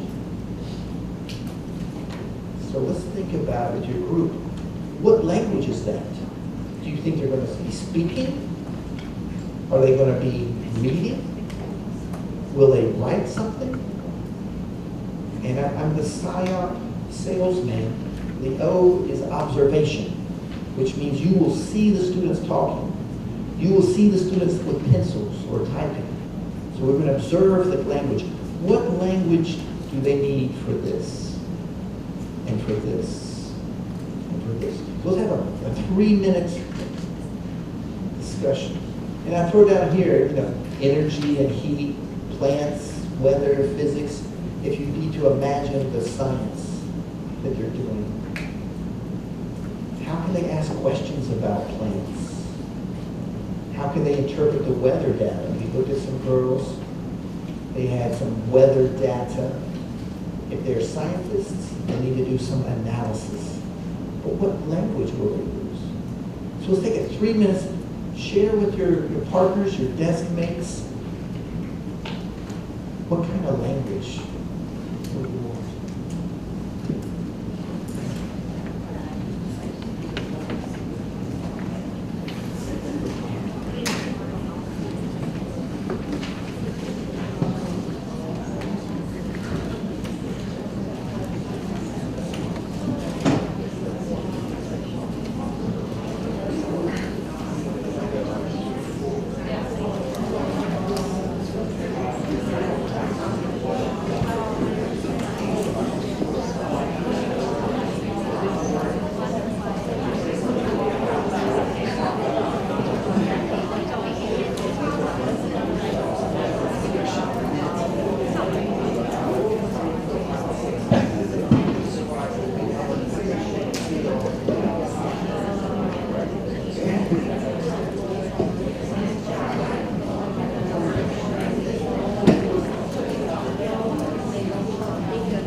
able to consider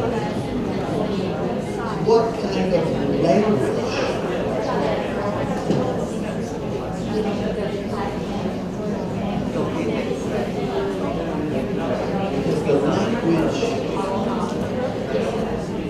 is what I want to grow the most.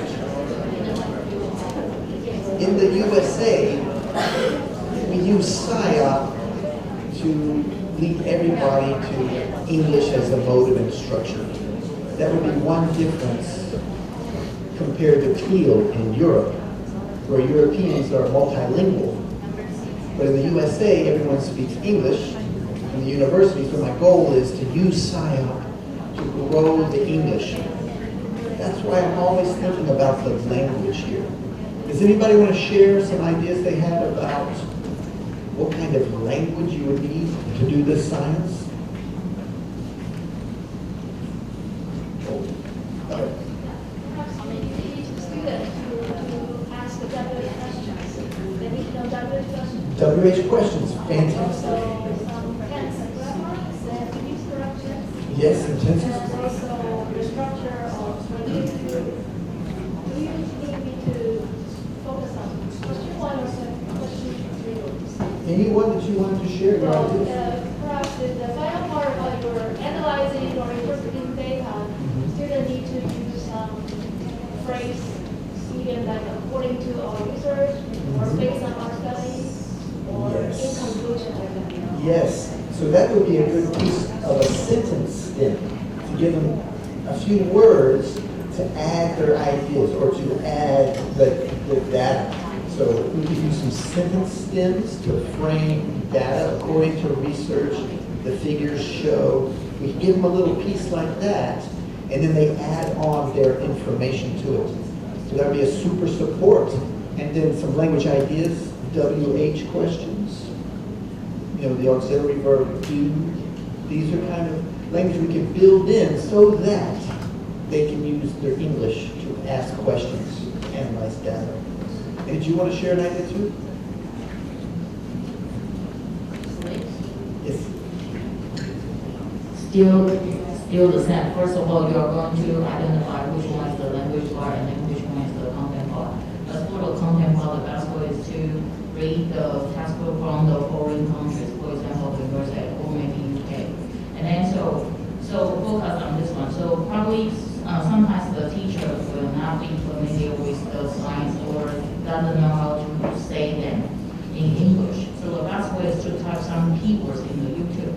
So when watching YouTube, so the teacher can take notes and then so try to operate it once again. Yes, I like that. YouTube is a fantastic resource.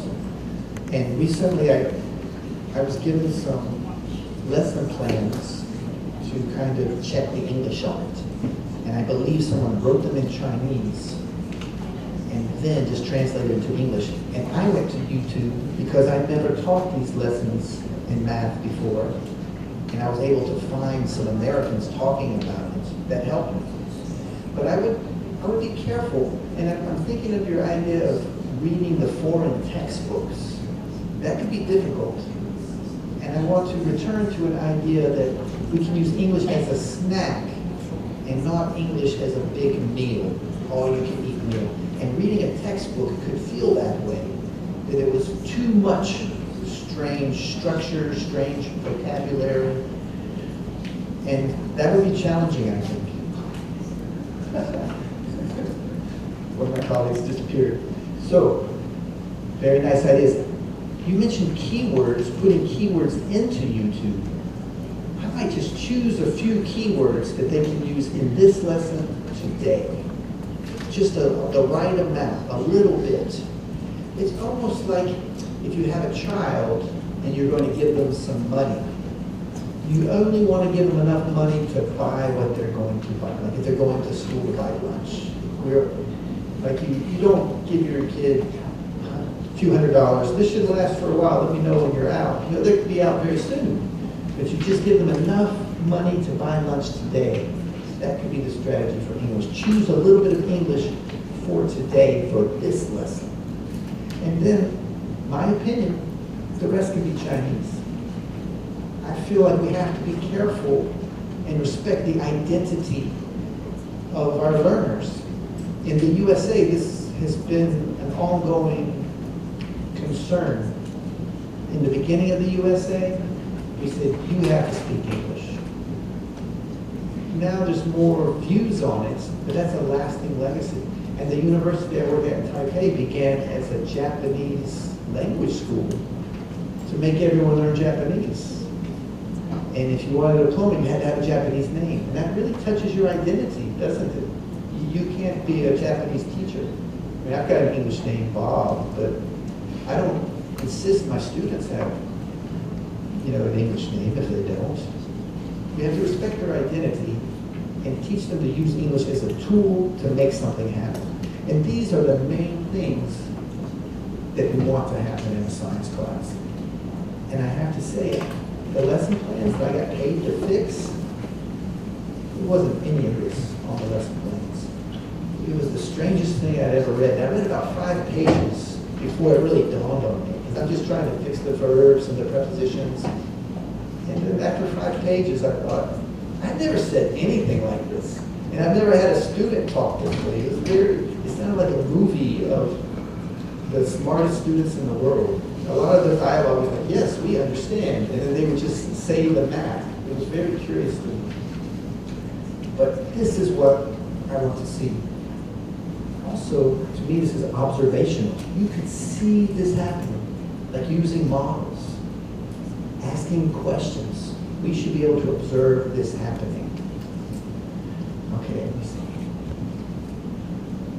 I took this from Oweta, Wisconsin presentation about math. I put it at the end of the resources, I believe right here.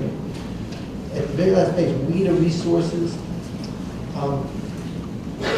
This is called Doing and Talking About Math. And they said you can't really use the language to teach the content.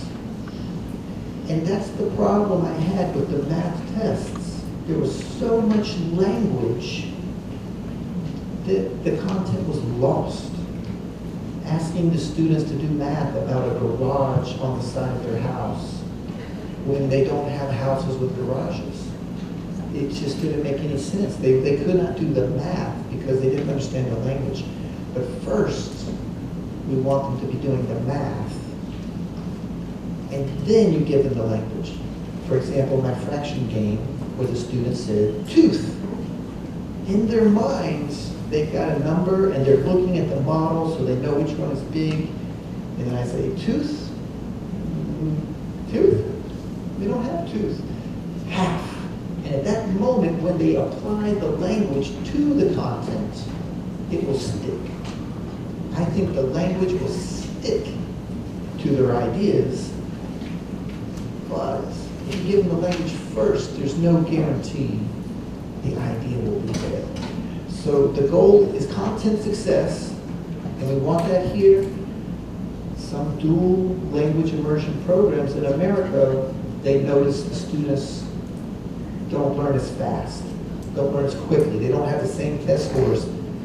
I'm sure you've heard this concern, that the content success will suffer by teaching slowly.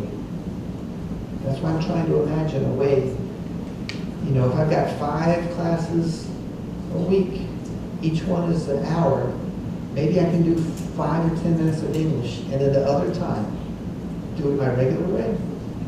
I'm not sure. I'm inviting everyone to really take a long, hard look at the regular way. In the US, it serves 80%. 80% of the kids can get it the regular way. And then there's another 20% that usually come to my room where we learn English. And then they have other differences. I'm sure you've met learners who learn differently. So, goal is content success for everybody, through which language will develop. So the content's first, then the language. There's no fantasy that all the math teachers and PE teachers are going to learn English, and all the students are going to have high English levels so that they can do it like this. That can't happen. And every day I meet people who say, oh yeah, this bilingual nation thing, never gonna work. Can't do it. I think we can. Active engagement of all the students. And the English learners are meaning makers. These are the ideas. They're making ideas with their peers. First you got the idea, then we can give you the language. And we were discussing at the break about some of these math experiences where you move from abstract ideas to concrete ideas that I can touch. And then the representation of my words or little squiggles and numbers. So that's what we want, meaning makers. Support. We need to support the language. That was in my language objective recipe, was the support to increase the students' effectiveness. And I told you, my teacher just gave me a bigger piece of paper. It really helped. I wasn't cheating. I'm not cheating. It's just helping me see it. So we're not going to learn English so that you can do the work. And that's what I was trying to tell these teachers that I meet. No, you don't have to learn to speak English. All right. We're going to do it, and while we're doing it, we learn English. That's the recipe. And I've had success with this. It's worked for me in America.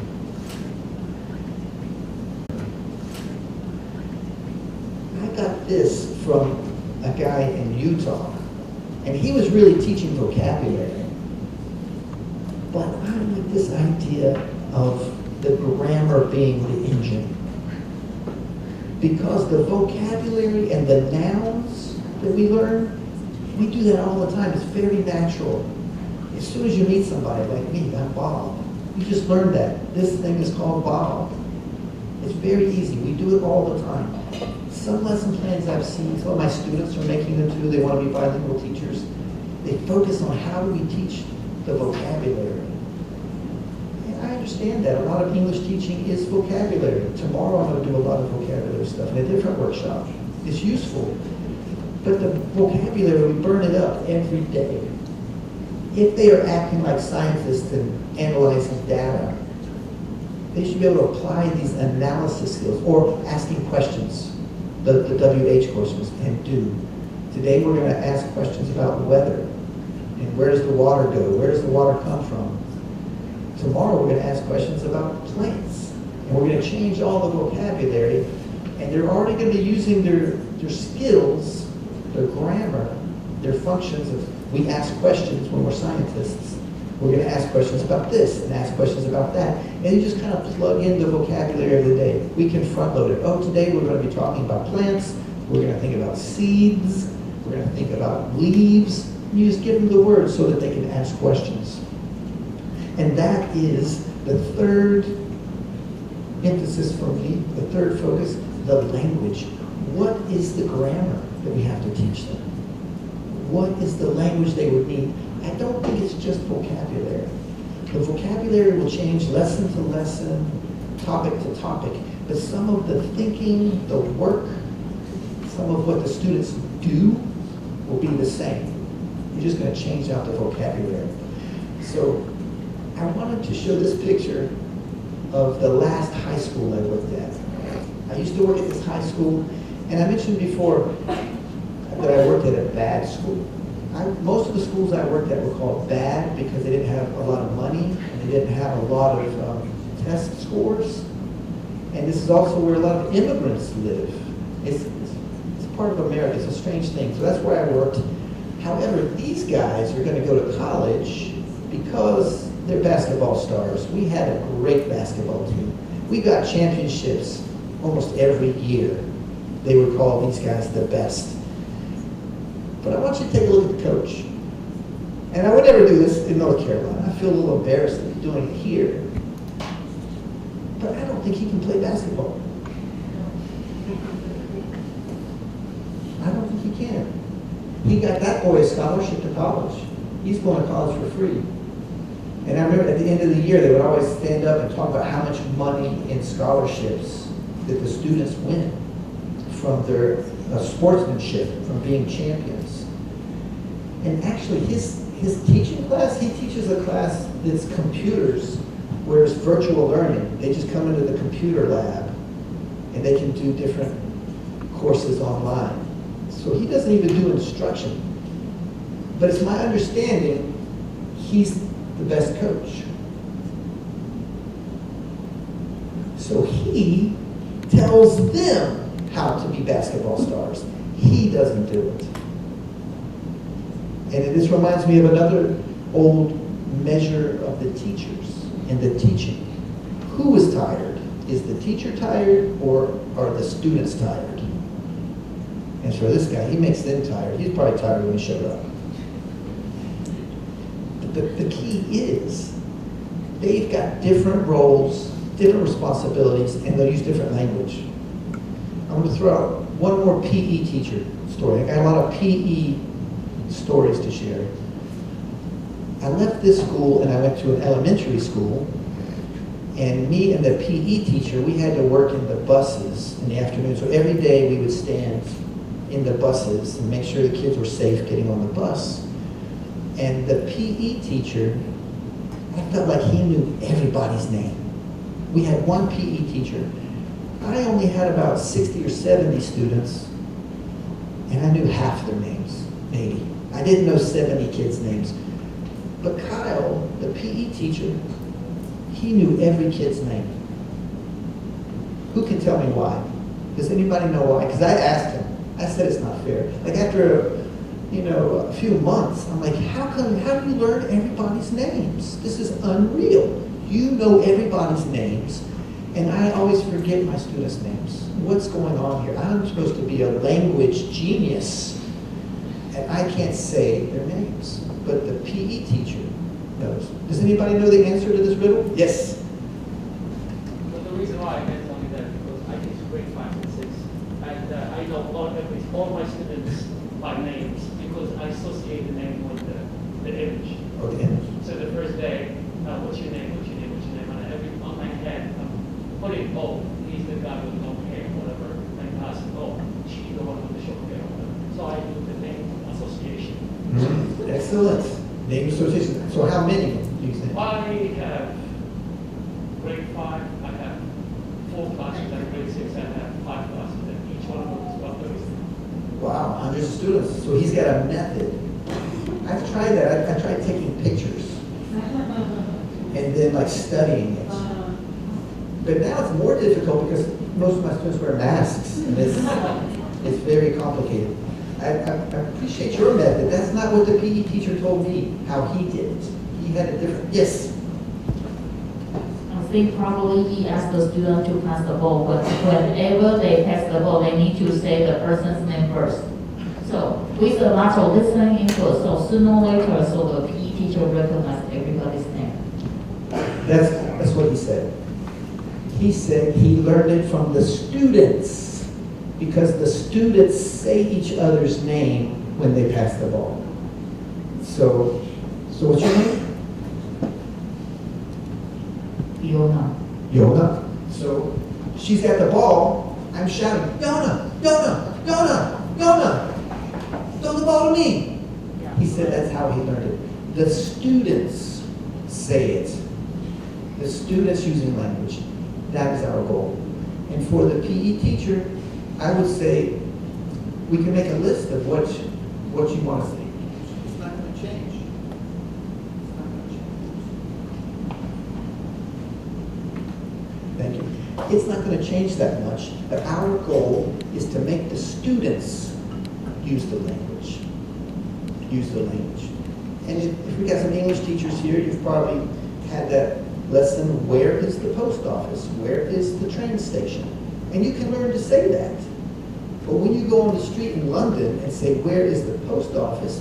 There are millions of potential replies. That's the secret. He can say, where's the post office? And these guys do the work explaining it. Where is the post office is a short statement. But it generates all kinds of work for these guys. And that is our goal.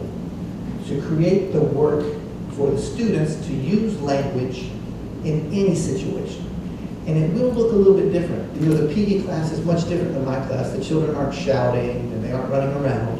But the PE teacher told me he learned the students' names because they are saying their names throughout the game. They're calling each other by name, saying, oh, Yana, that was great.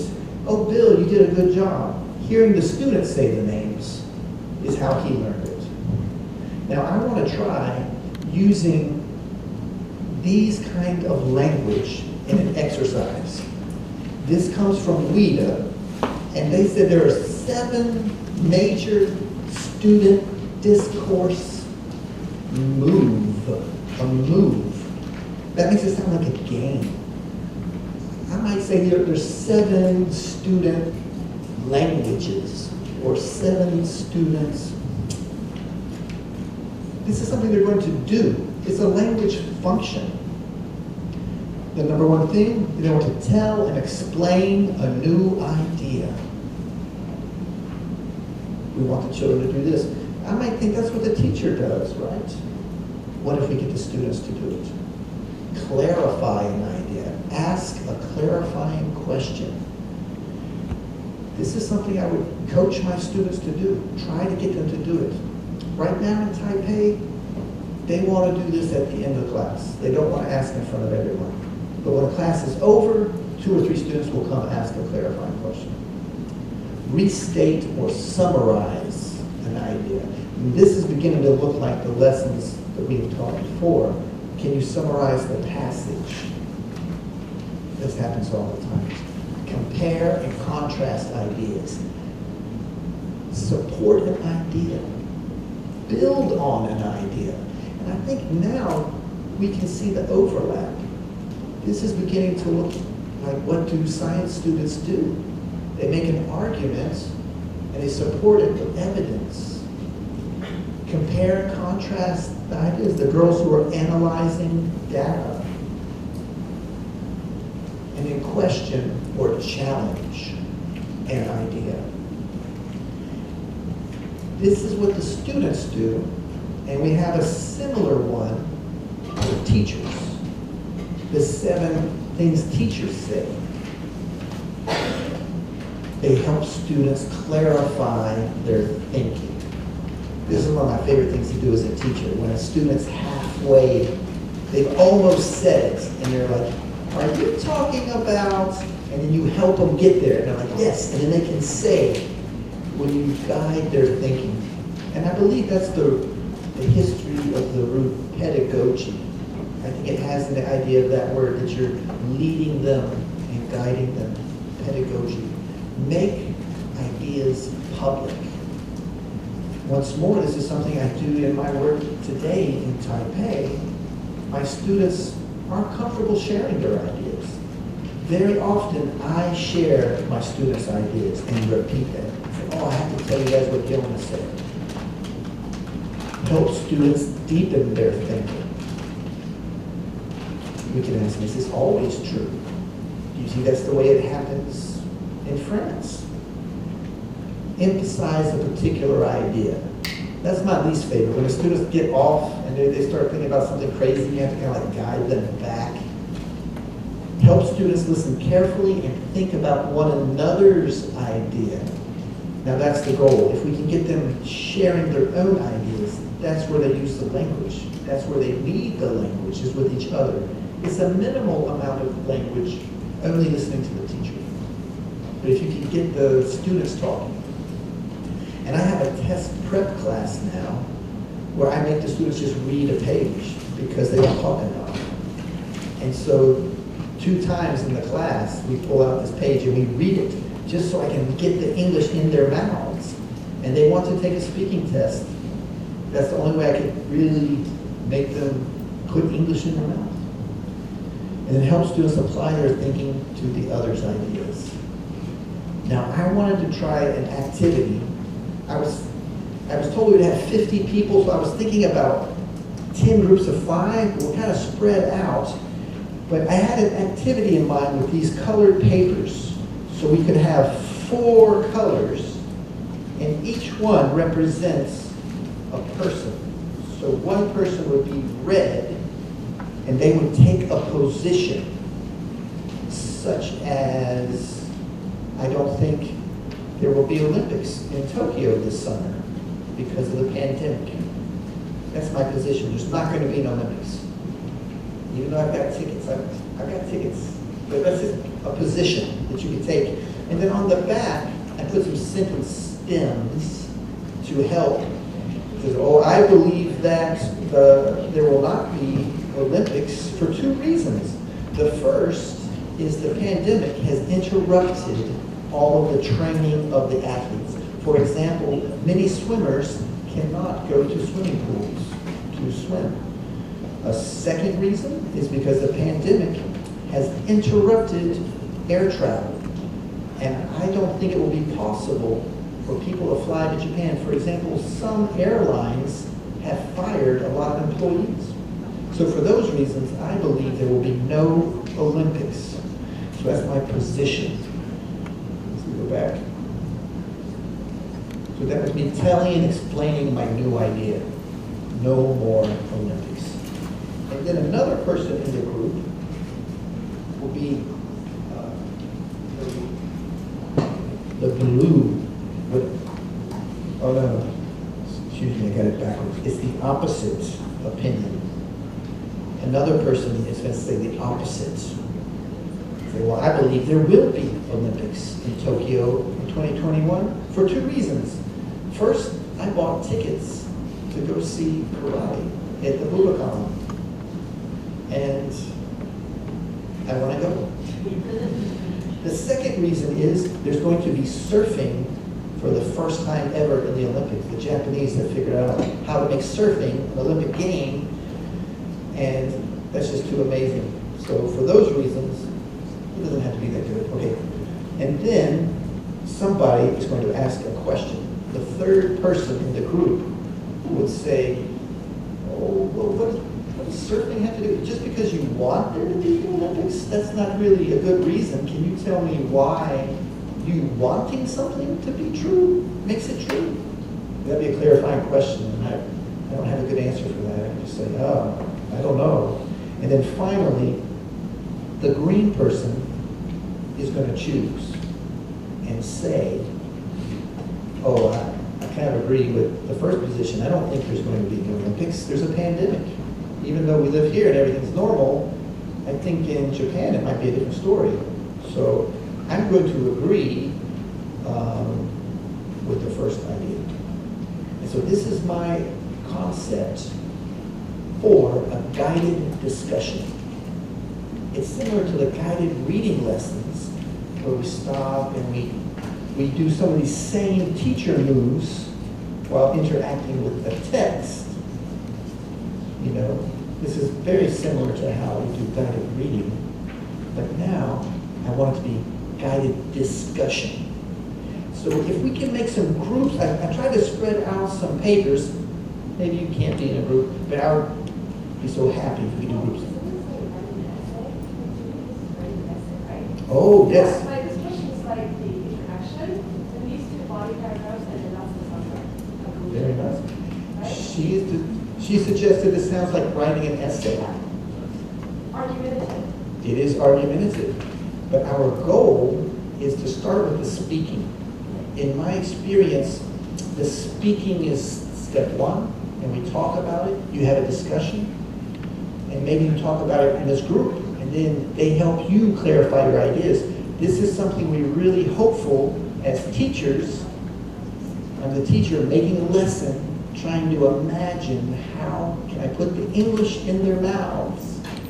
How can I get the students to listen carefully and think about one another's ideas?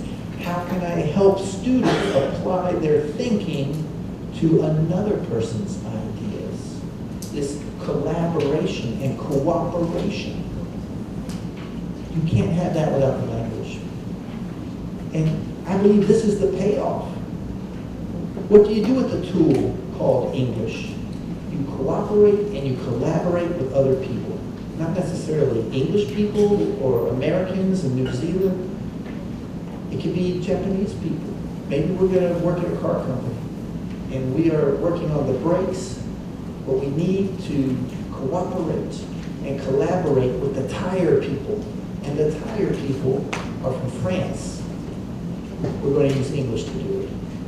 I believe that's the motivation behind becoming a bilingual nation, is that we can cooperate and collaborate with anybody on the planet.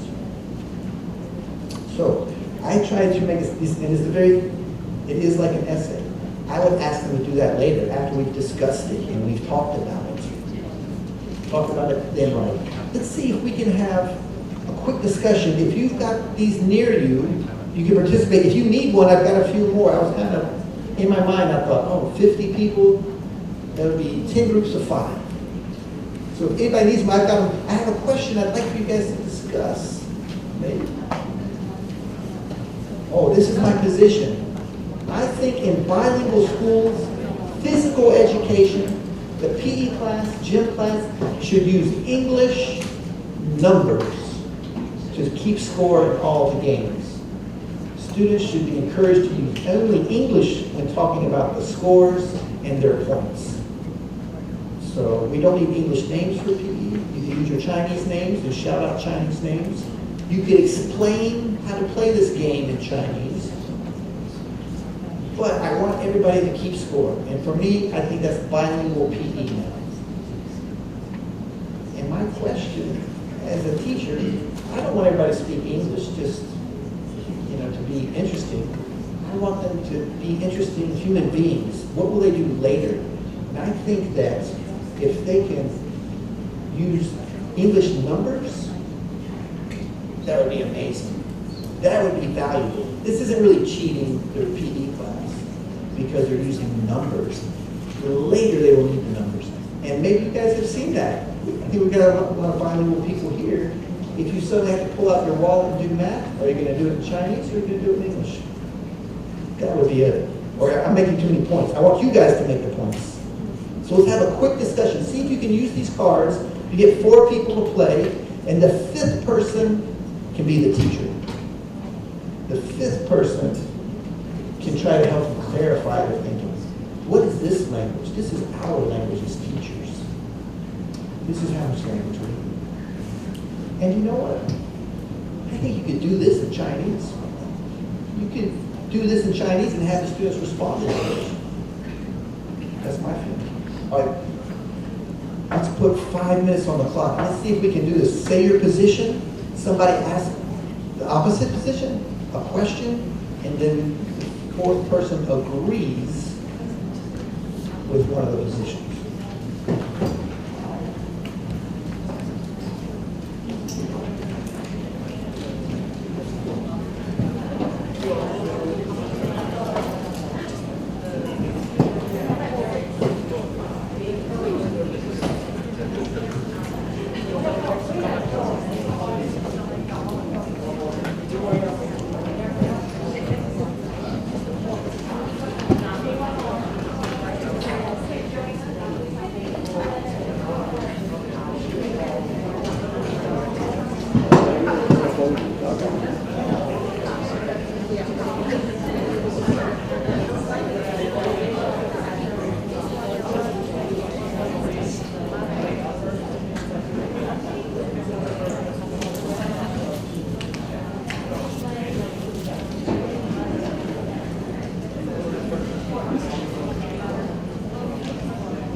many great discussions.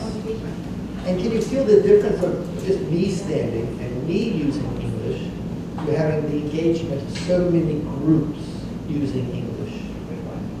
And that's really the goal. That's really the goal. I had an experience in an American school where one boss walked by and said, "What's going on in there? It's too loud." And my English coach stopped and said, "No, listen, you will hear the students are speaking English. They're all talking about the topic and they're using the new vocabulary." That's the goal. But you can see some people are uncomfortable with that they want it to be very organized and orderly. But I feel like this worked okay. I heard a lot of people trying it. Does anybody want to share what happened in their group? Were you able to use all 4 positions?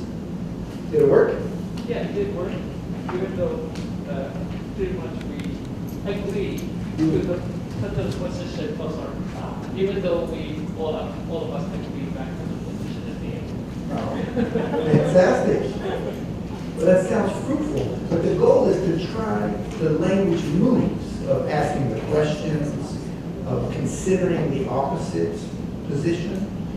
In my test preparation class, I challenged the students to see both sides and tell them, for the English exam, it's just, what can you say in English? You don't have to believe it. You just have to be able to use some correct English. If the question says, do you want to go to the mountains or the beach?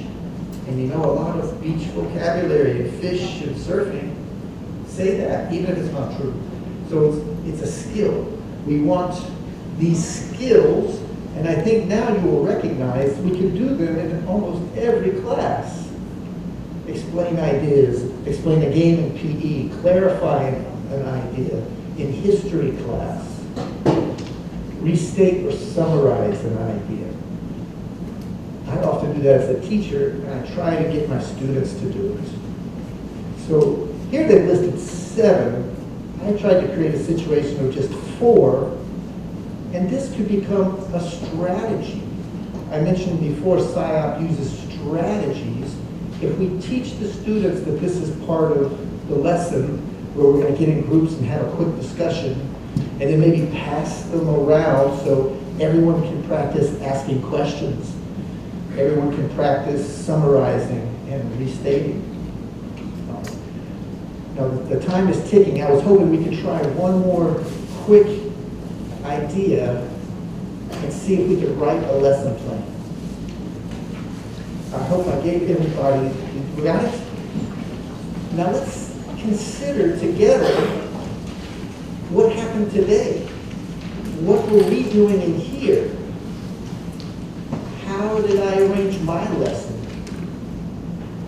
So maybe the unit and the theme will be bilingual education or academic English in the bilingual school, the bilingual nation.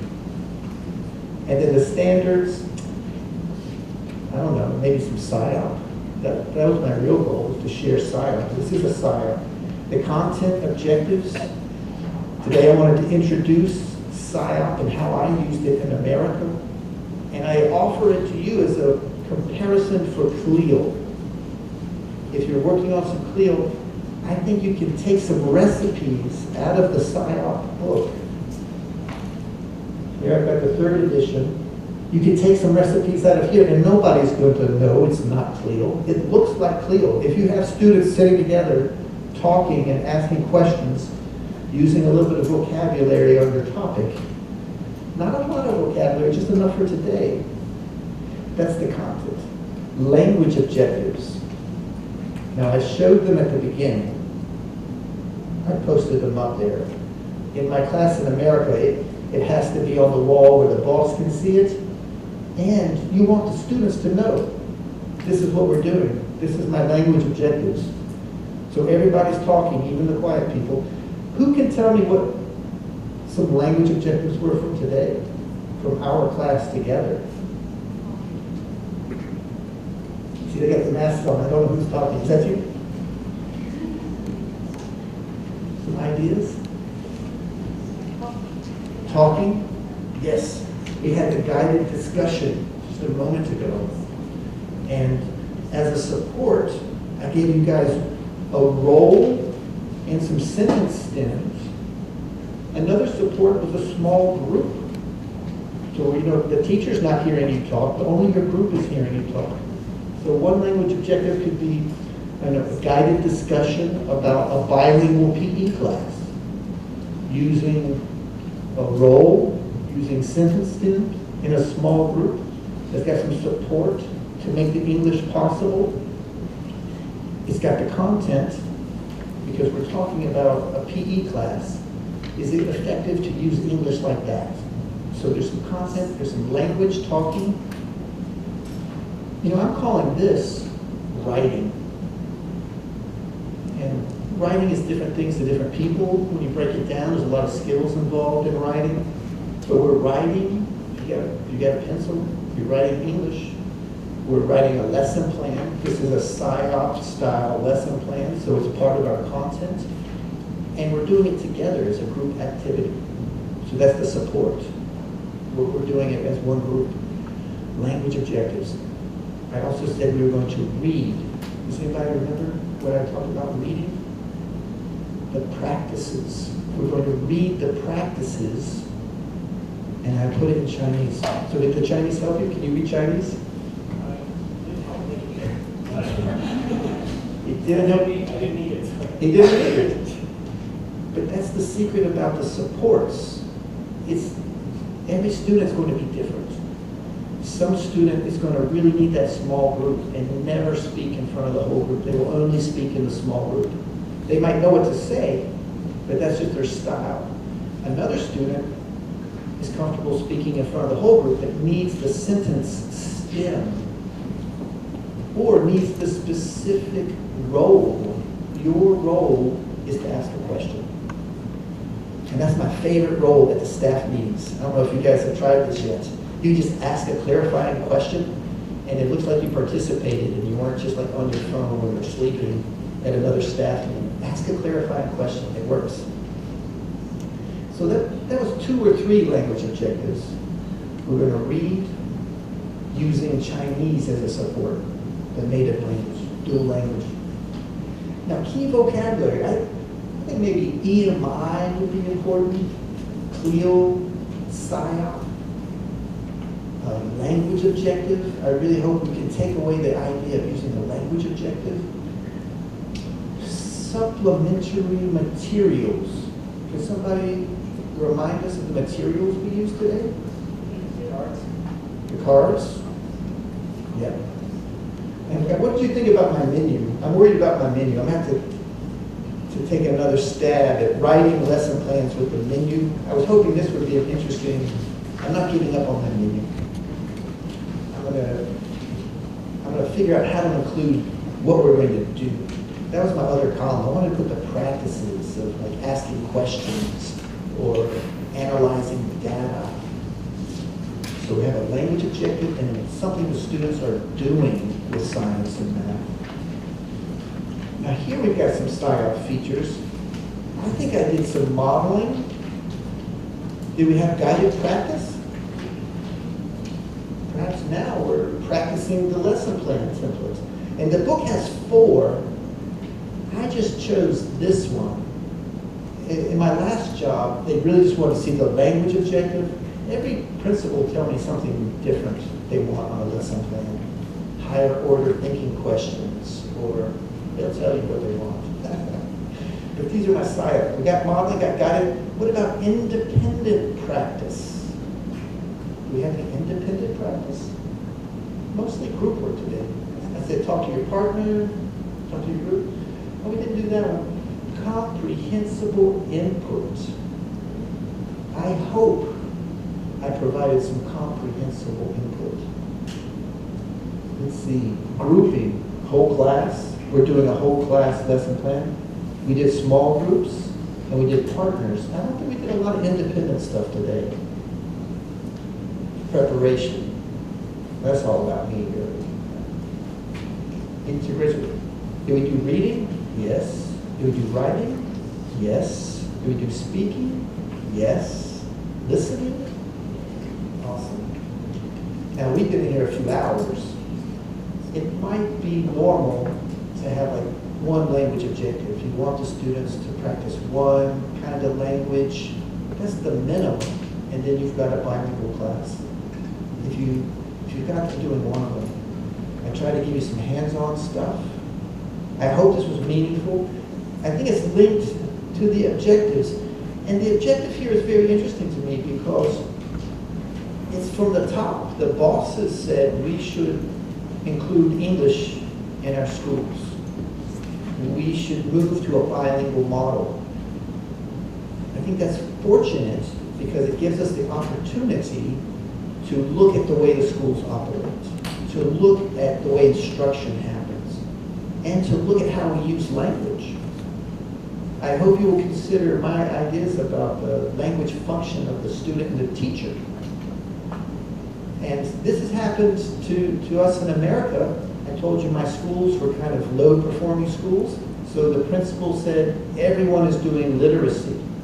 The PE teacher had to do like 5 minutes of reading and writing before they could play games. The boss said every teacher in this building is teaching reading and writing for a few minutes. And you just have to make it work. All of PE was not reading and writing, but I think at the beginning they were reading and writing everyone's names, and every class the students needed this. I hope we can include English all around, and it should be very rewarding, I think, for the students. Now, I don't really have a lot of time to talk about the Bix and the cow. I really wanted to touch into some of that, some of the problems, but I'm just going to come back to the pizza before, I turn it over to questions. And this one is vegetarian, I believe. There's no pepperoni, but maybe these green peppers can be the English language objectives that we're going to include. That might be a lot. How can we make it easier? What's the support? What's the scaffolding? This is my mission as a teacher. How can I make my students successful? Let's say that these mushrooms are going to be Chinese language objectives. We will use Chinese language objectives so the students see that we're using language as a tool. And in the English language, when I talk about China and Chinese, it can be so many things, right? So I don't want to take Chinese away from my student. That messes up with their identity. This is a tool. If they don't see how I'm using Chinese to ask a clarifying question, to support my friend's idea, that's the first step. They see we do this with Chinese. I tell jokes in Chinese, I sing songs in Chinese, I talk to my grandfather in Chinese, but sometimes I ask a clarifying question in Chinese, and that's academic language. So we can have these English language objectives, now we've got some Chinese language objectives. And then the other stuff is whatever the boss says. They gave me this big computer they told me I had to use. And it made me so sad because I voted on it. We could vote on spending more money in the schools. And then they gave me a big computer and they said, you have to use this in your class. And I said, we got books and pencils. That was the wrong answer. That was one more thing they were looking for. So I had to include some computer activities in my literacy. And if you're a teacher, you just do it, right? So we're doing a little bit of literacy. We're using the computer technology. All these different things on the pizza. But you really can't have too much stuff on the pizza. And that's why I try to tell that Karen, oh, here's your $8 back. I don't want to really discuss how much chicken I can put on this pizza because it's just a pizza. And you have so much other things going on, the school culture, the kids' lives at home, the weather, everything's affecting this pizza. So just a little piece. Now, this slice doesn't even have a language objective. But like there, that little piece of English in PE, having them ask questions. We could have a whole science class, and then at the end, we're going to have our discussions. And the question of today is, do you think in ancient times they could make a cake in an oven? And they have to discuss this. Or just give them something that's related to what they're already talking about. We want them to already be thinking about the science of cooking or ancient history. Then we're going to have a discussion in English where you take a position, you take the opposite position, you ask a question, and then you agree and summarize. Oh, I agree, they could not bake bread. So this is my vision, my goal of bilingual education in Taipei. I think it's possible. Just the way that basketball teacher got those kids scholarships and championships, even though he couldn't do it. I believe teachers can make the students tired, make the students talk, and then when they've decided it, say, that's great, write it down. And the goal is not to be great students, but to have some skill when they leave school that they can use in the real world. And that's where language is a tool to help them be who they are and do the things they want to do. And if you compare what do mathematicians do, it didn't say they take tests. It didn't say they do their homework. They're precise. They model. They use repeated reasoning. These are the definite skills for the students. And I hope that my presentation today has given you some ideas of how to evaluate your lessons and your teaching to include everything that's being asked of us now. I think it's possible. We used to have 180 days. I don't know how many days you guys get. 180 days. Just kind of spread it out. And I think we can get the results we want. All right, I've used up a lot of time today. Does anybody want to ask a question or share before we have a group photo? Yes, Yona. I'm wondering where do you get a lot of, what inspires you to design the math activities? So where do you get the ideas? How can you make the math a little bit like a board game, math board game? What kind of thing did you see to inspire you to design that kind of activity? I was trying to do what the other teachers could not do. I was listening to my colleagues to see where the problem was. And then my question is, why do people talk like that? What makes somebody say this? And that's where I began to make my games. I want my students to say these words. So that's what I think about. Why do they need to say it? Not because the teacher tells them to, but imagine how is it useful for the student? What's useful and what do the students do? And then what do citizens do? What do they have to do when they're an adult? That's how I start. And then sometimes just playing with the students. You get a lot from the students, the interaction. There's an important SIOP technique, interaction. Thank you for that question.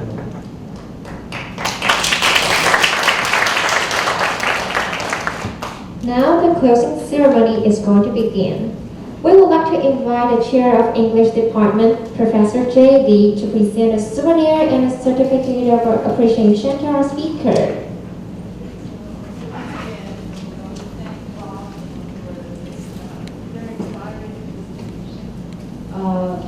Well, it seems like we have a lot to do. It takes a whole army to get things done. So let's get moving on.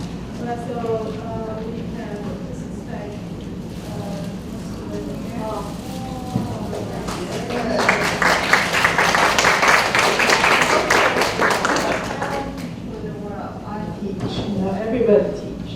I love teaching something. I love teaching.